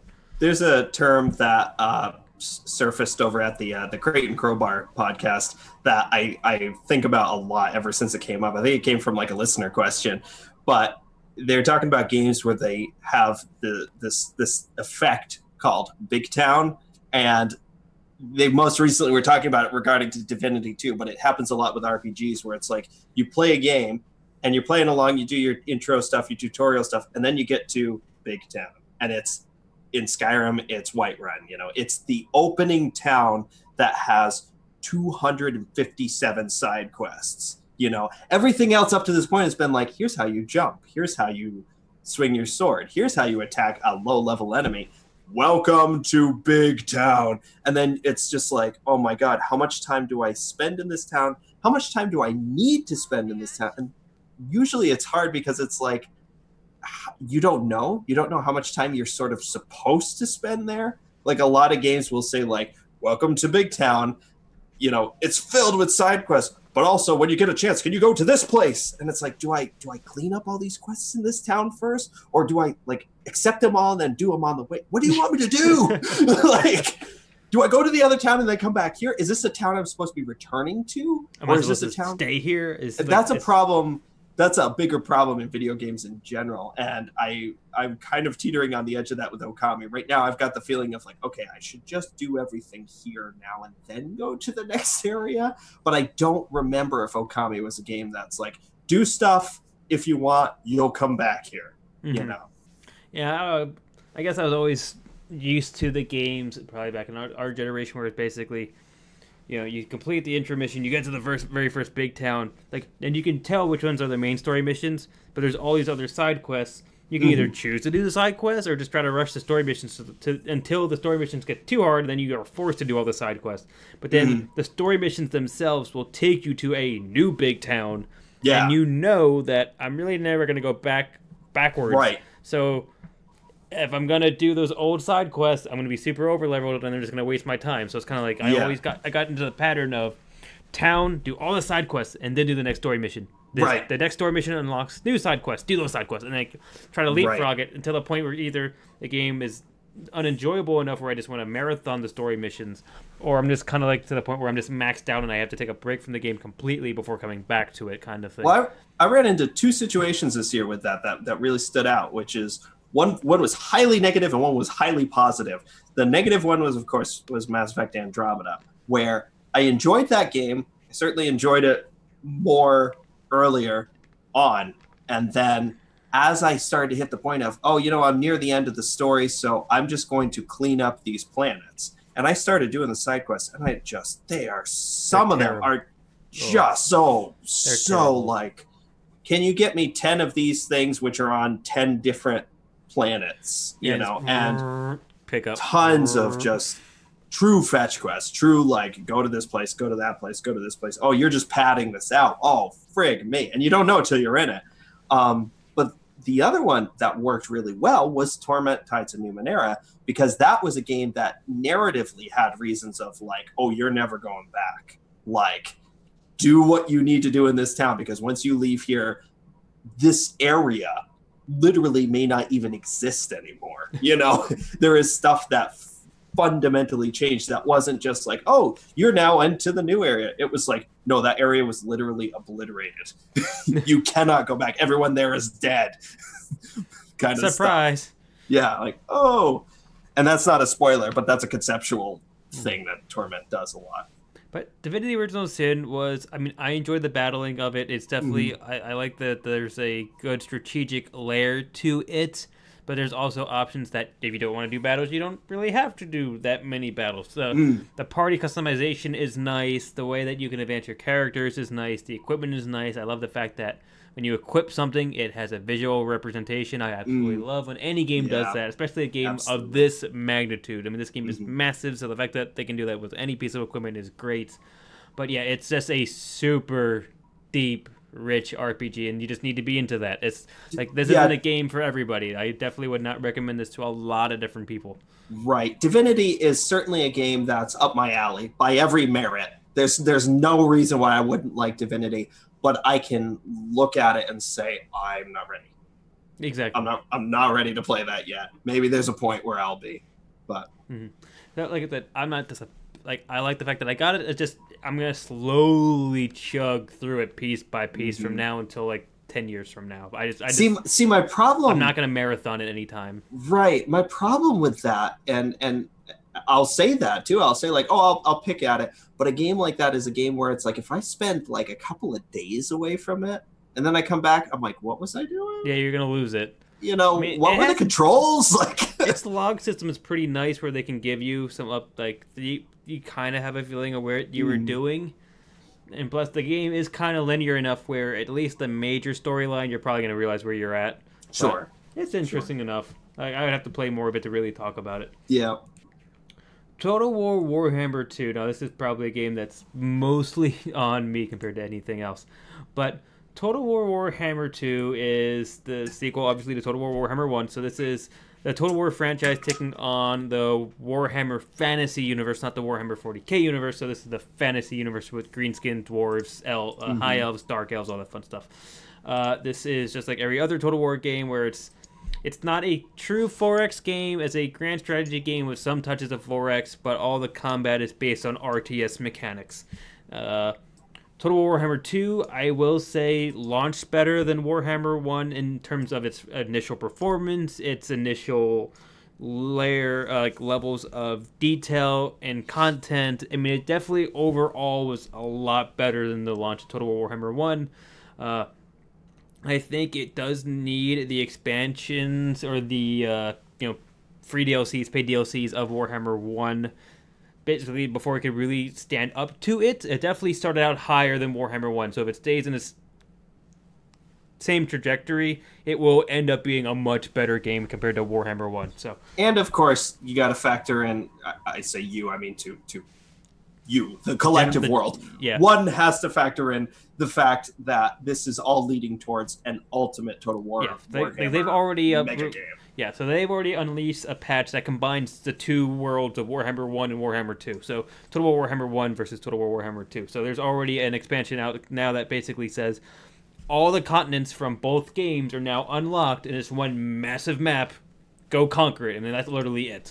But the combat's great. I mean, the combat's, I feel, just about the same, maybe a little bit better in terms of the mechanics. The magic is better, I think, just wholeheartedly. I think the missions for it are a little bit better. The random encounters are better. The visuals are a lot better. The map is a lot better. I mean, almost everything is a lot better than the very first Warhammer. I would not go out on a limb and say this is my favorite Total War ever, probably. I mean, I think there's other Total Wars that just do things better. I still think like the major thing that really takes this game away from my sheer admiration is still the fact that its sieges are very, very, very dumbed down and just lack scale and really heart. That's really the thing that I think is missing from these. I mean, sieges without heart, like, take that place. Well, tear down their walls. They did do a nice. I mean, the one nice thing they did do with sieges is that even if you're attacking a settlement that doesn't have walls, which means you're not going to be attacking a village proper, they did do a nice job of trying to at least make that interaction map feel unique compared to anywhere else, instead of being like, it's just a forest map. It could be a specially looking forest map, basically. You know what I mean? There's some level of you're on the outskirts of a town kind of thing. Like, you might be able to see it in the distance or something. Like, they did a nice job with that, but ultimately it just feels so empty when it comes to siege battles. This is a game that's really meant just to have really big, epic, like land battles or environmental battles. Yep. You know, giant picturesque battlefields where you just have one massive army slugging against another massive army where people are just trying to cut each other's heads off. This is a game that mostly, I would say, basically only Total War Warhammer fans only Total War fans are probably ever going to consider. Some people maybe that are Warhammer fantasy buffs might have picked it up just for the sense of like, oh my god, I'm controlling a dwarf. But for the most part, I really only recommend the game to Total War fans, and even then, like I just can't picture anyone else who doesn't already know about Total War that this game would apply to. You know what I mean? It's yeah. I just don't think it does anything really well to the point where I think it can break its own genre, like wider. I can't help but feel like there is a Total War Warhammer bundle 2 years down the line. Oh, there's going to be. Like, there's here it is. There's going to be the one that's all three put together with all and the it's going to be expansions, great. all the DLCs, everything. It's just going to be like one massive download. It's definitely going to happen. It's going to be cool. It's hopefully can be. I'd be curious to see if it gets reviewed on its own merits. Like, it'd be interesting to see. Actually, yeah, I'm really not sure. I just know right now, 2 is definitely much better than 1. I'll say that much. The one thing though, 2 itself had this mechanic of you're fighting the vortex. It's part of the campaigns. The campaign has a driving mechanic where you're trying to hone the power of the vortex to basically win the map, and that's how you basically win the game unless you're going to conquer everybody.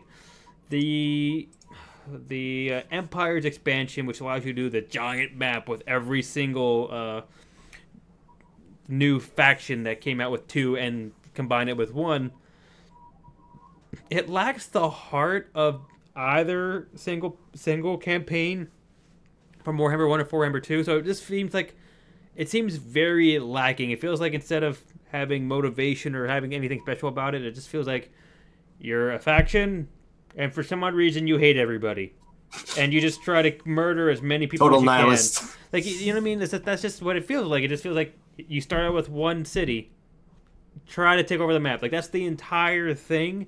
And it's hard to get behind, especially when it takes you. You can only imagine how long it would take you to clear a map of this scale in a Total War game. So it's like I could even in it goes past the point of being fun. Yeah, I guess like you said before with Endless Legends 2, it comes to a point where you're just starting out. It's so new. Oh, it's becoming challenging. I need to get my foothold. Yeah. And then you cross over the tip of.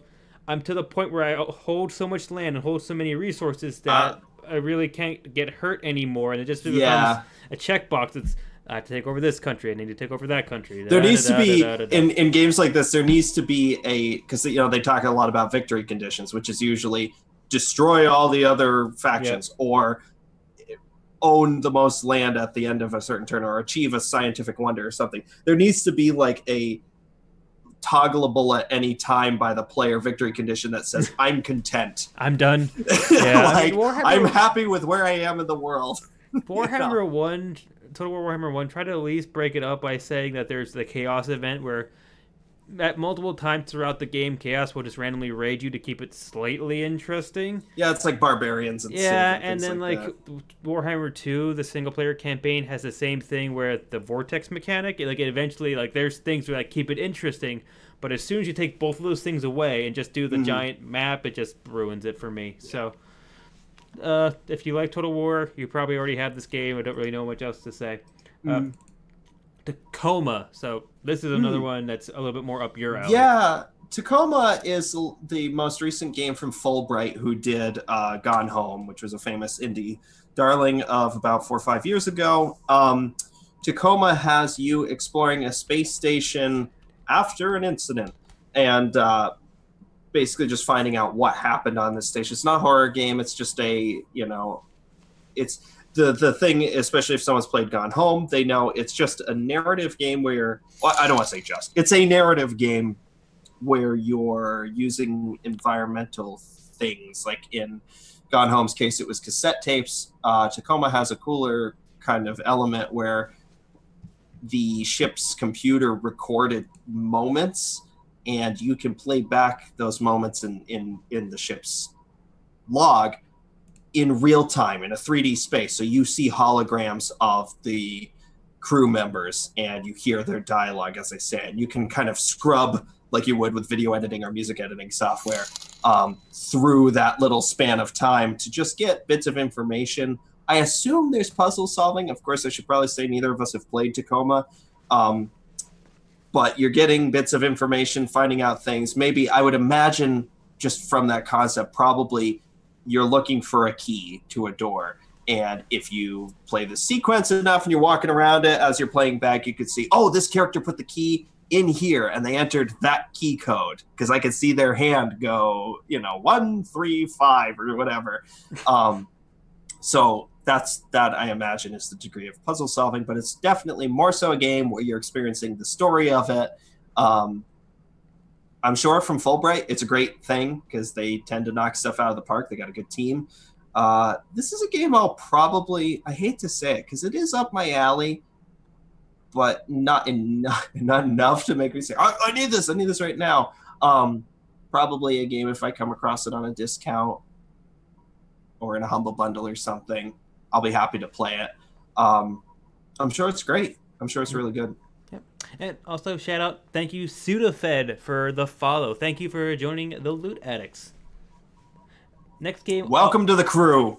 Welcome to the addiction. Welcome to the addiction. Next game on our list is Lawbreakers. So this is a team versus team, first-person arena shooter. It's an Overwatch-alike. A very poor one, but yeah, it's an Overwatch-alike that we both tried the beta twice, I think. At least, I think I played it You tried twice. You did it once.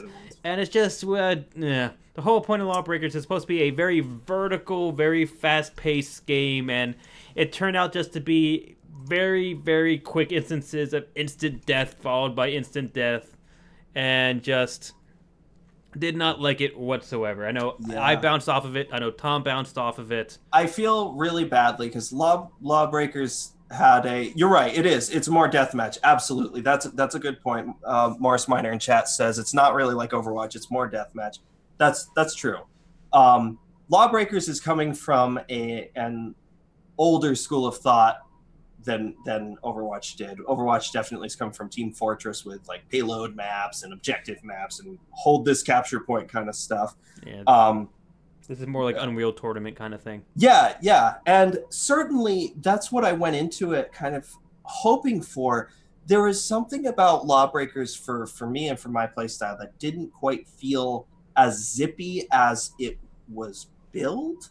I thought that it was going to be a little bit faster in its, because of things like Quake. Definitely, those are games that are just, by today's standards, 250 times as fast. They move really fast, you die really fast, and that just was part of the whole experience. Lawbreakers felt like, it's this gorgeous, really cool, really, really intensely well-designed stuff, but I just, I didn't feel like I had the momentum that I wanted at any time.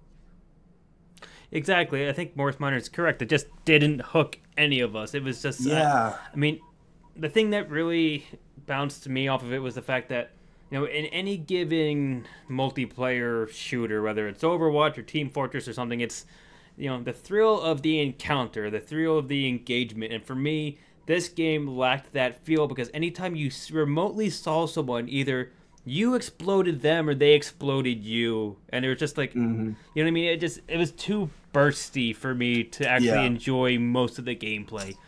You either I do want to say, I think when I say it's an Overwatch, I think what I'm saying is it's the hero shooter roster kind of element of it. It came out after Overwatch. It was trying to be a direct competitor to it in terms of the multiplayer escape, more or less. But I mean, in the same kind of sub-ish wheelhouse of first-person shooter.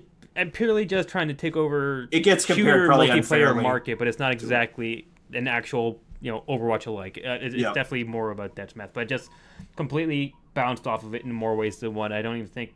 I think it, died before it began. Well, kind of thing. Yeah, I mean the thing is, I hate to say it, but the proof is kind of in the pudding. It did not really take off, and I think that's objectively true. I don't know if I'm misreading what I'm saying, but it just didn't seem to quite catch. Nope, that's true. That would be exactly what I would say as well. Moving on to a game that we both really enjoyed, Heat Signature. Now, Heat Signature is a really cool little game where I mentioned Crate and Crowbar earlier. Tom Francis, who's on the Crate and Crowbar, and all those are kind of like former PC Gamer guys, made this fantastic. This is another kind of procedural generated.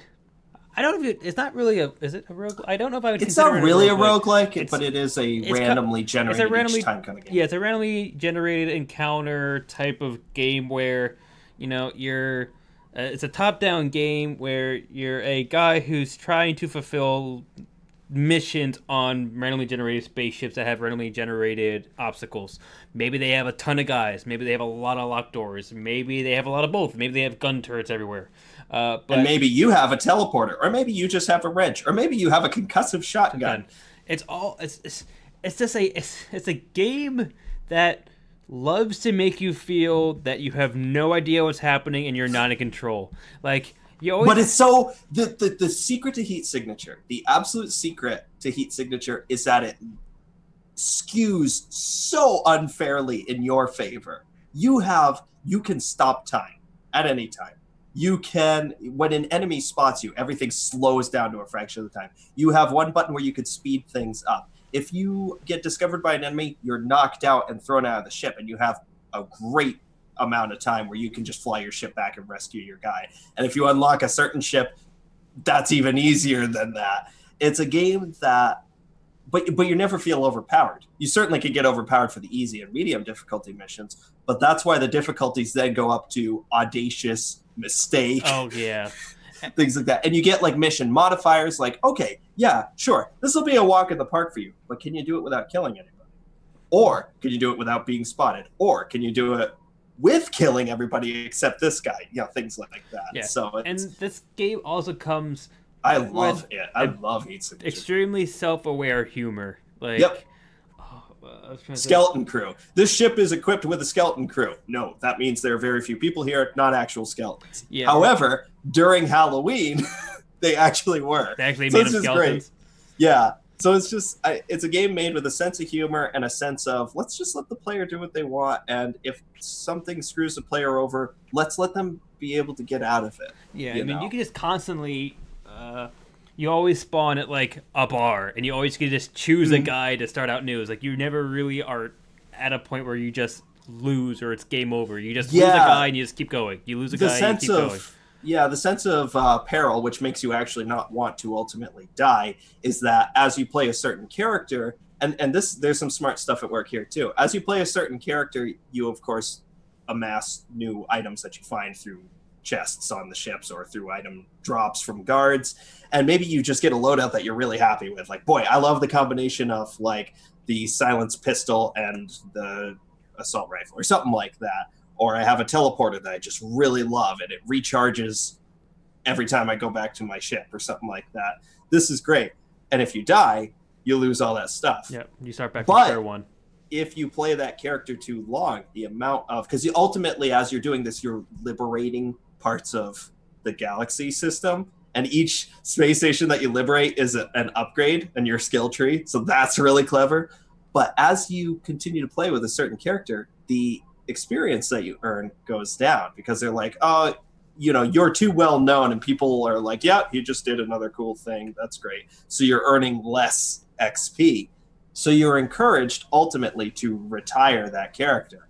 You retire that character at any of the bars, and you get a kind of a commemoration like, this character did this, did this, did this, did this. And one of your items can now be like a roguelike, purchased or randomly spawned in the future. So if you found like a really rare self-charging teleporter or a gun with a crazy amount of ammo, you can have future characters get that. So it's just great, cool incentives to keep playing. This is a game that is incredibly fun to play. It's so tactile. Just when you bash into an enemy, it's just this swoop and they go flying back. Really fun. I love it. You could actually mistakenly hit someone out a window and then get sucked out yourself because there's vacuum. And it's or you shoot a shotgun at a guy standing in front of a window, and maybe one of those 5 bullets hits him, but where did the other 4 go? Right into the glass. And the best thing is that this is a game that you're like, man, I only have 10 minutes to play a game. Heat signature. You could literally pop in, do a mission, and pop out and feel happy about it. There are points where I just like my brain is mush. I've had a long day or something, and I'll play the easy missions because you never lose easy, medium missions. It's not like as you play they get harder. You always have access to all difficulties of missions, and I will just play the easy missions. I know I'll do them. I know it'll be a walk in the park, but it's just so fun to play it that it's like, yeah. I'll fire off a couple of those just because it's cool to do. Heat signatures in my top 5, if not my top 3 of this year. Ooh, spoilers! Bum bum bum bum bum. Now, Shadow Tactics is another game that I know you had more experience with than I did. So why don't you take it away on that? Now. Yeah, there's a no water, no time for water. Yeah, there's a demo for Shadow Tactics out on Steam and elsewhere, I'm sure. Shadow Tactics is a game a lot of people compare to a game called Commandos, which I've never played, but I know that I guess it's doing a similar thing, where you have a squad of, in this case, Shadow Tactics is feudal era Japan, that sort of aesthetic and style. You have a squad of characters, certain characters, you don't create them, they're specific ones. And maybe this is the strong samurai, and this is the fast ninja, stuff like that. And you're controlling all of them to get through like a base or something. In the demo, that's what it was. You were trying to get through this guard-infested base. And it's like, okay, I'll stealth with this character, but this guy has the ability to attack people. So I'll have him. It's kind of like XCOM, but instead of turn-based, it's just always happen. It's real time. It's live. I'll have this character, the samurai, go out and he'll attack this guard as soon as, because maybe I'm hiding in a bush and I see a guard is coming around on a roof. All right, samurai is strong. He'll come out. He'll backstab that guard, and when he does that, I'll have the ninja dart out off to this rooftop, and you're just kind of slowly eking your way across the map, doing those kind of quick on-the-fly strategy things. I didn't love it only because I felt frequently kind of overwhelmed. I wasn't super invested in it, and it may have just been the time, may have just not been a time for me to be playing this game and getting into this game. But I just really frequently felt like I would solve one of these little situations and then I'd be faced with another one. There was almost like no breather in between. Just was this constant stream of, okay, all right, now there's 3 guys over here and there's 2 guys there, and maybe if I throw a grenade, or not a grenade, but like Shuriken, sake bottle, I don't know, and they're like, oh, what's that? Okay, you guys run over here. Oh, there's 2 guys here. Okay, it just felt really quickly too much for me and my little brain. But it felt like a well-made game. It felt like it was what it wanted to be doing. It was doing very well. That's it. Like I said, I don't really have much more experience with it than you just said. I watched a few Let's Plays on it, and that was about it. I would say if it sounds like it appeals to you, you'll like it. It just didn't quite grab me. I like XCOM, which is similar, but the fact is with XCOM, when it's your turn, it's your turn. You have a chance to think. Yeah. Yeah, and you're going kind of like, okay, I could take an hour if I wanted to, saying, if this guy fires off a sniper bullet, this guy will die, and he'll explode, and it'll hit that guy, and maybe that will cause the building to knock down. Oh, but I got a guy that's down there. Well, is it worth it? Maybe I should move him out. You can sit and take as long as you want to do that. Shadow Tactics was like doing the XCOM thinking all at once in a second, just like, everyone move! And the problem with XCOM 2 is that you can spend that entire hour finally land on a plan, and it all goes in the trash because the very first guy misses a 99% shot. What? Yeah, that one thing. It's like your dominoes. Just you fire off that first domino, and it's like, boop. Oh, I wanted you to go that way. Crap. And then it all starts coming down from the back. It's like, no, stop. And it just all unravels. It happened to me so many times to the point I where love XCOM. Though. Yeah, it's a game that you love to hate, and it makes sure that it does that to you.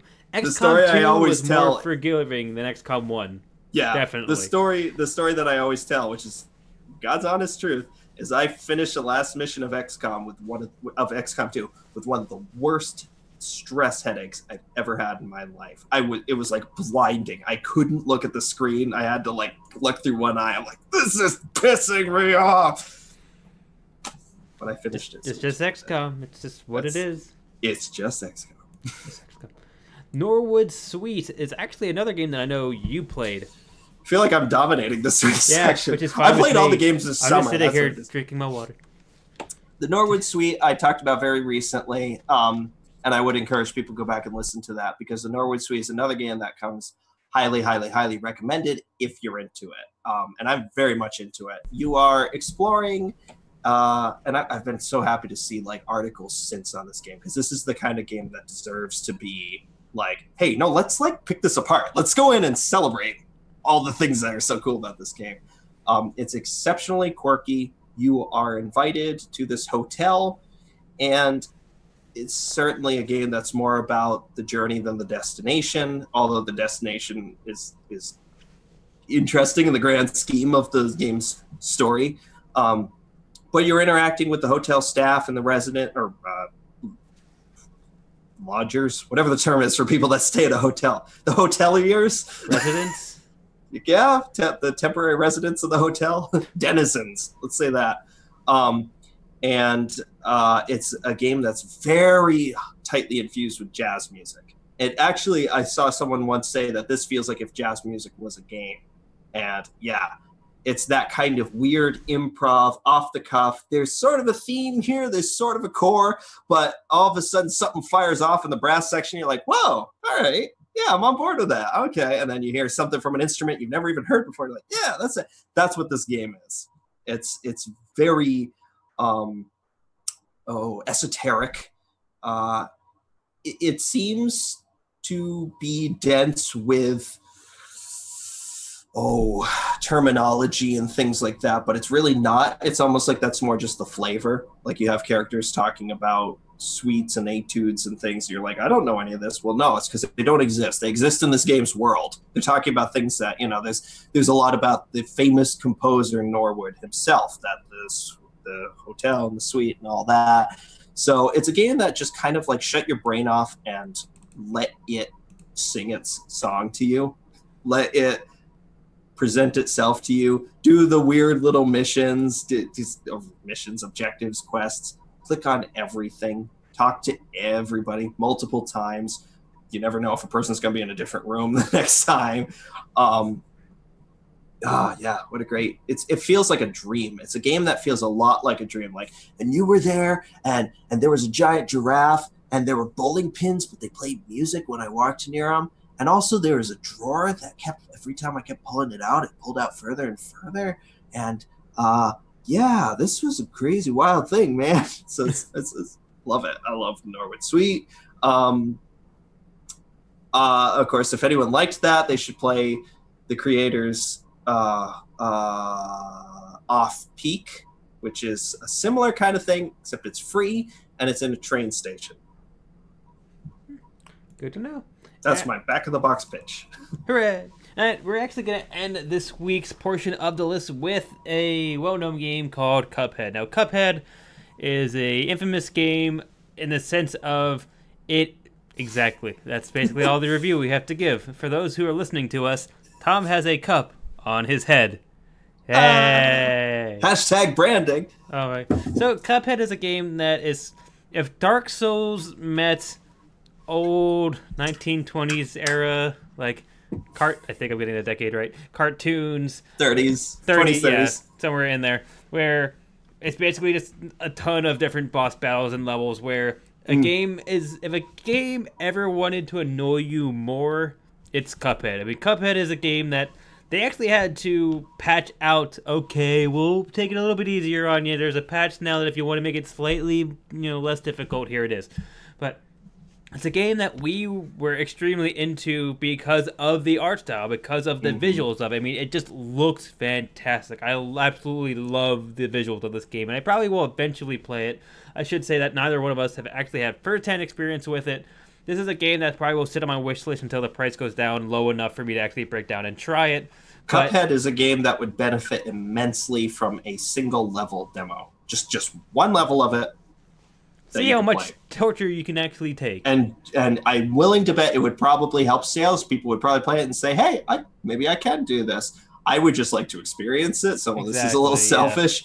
But yeah, Cuphead, again, as you said, 1920s, 30s, Steamboat Willie, Mickey Mouse kind of animation. The cups have all this like joyful bounce. Even like the clouds, everything is always up and down. Everything's kind of got a little merry melodies sway to it.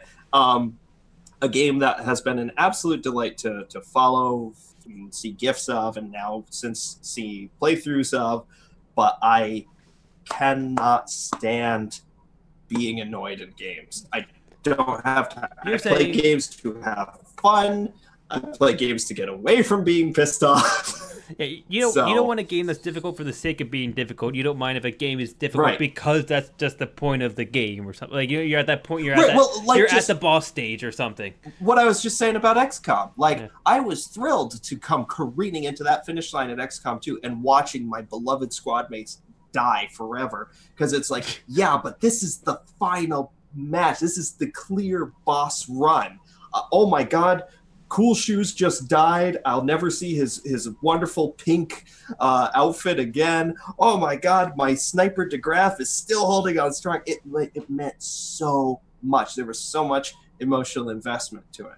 But when you get something like this, where it's like, it's like I said, I don't really think Dark Souls is fun, because it's just this feeling of eventually I'll get it. Eventually I'll get it. I don't get the thrill of finally getting it. It's just like, well, that was frustrating, Yep.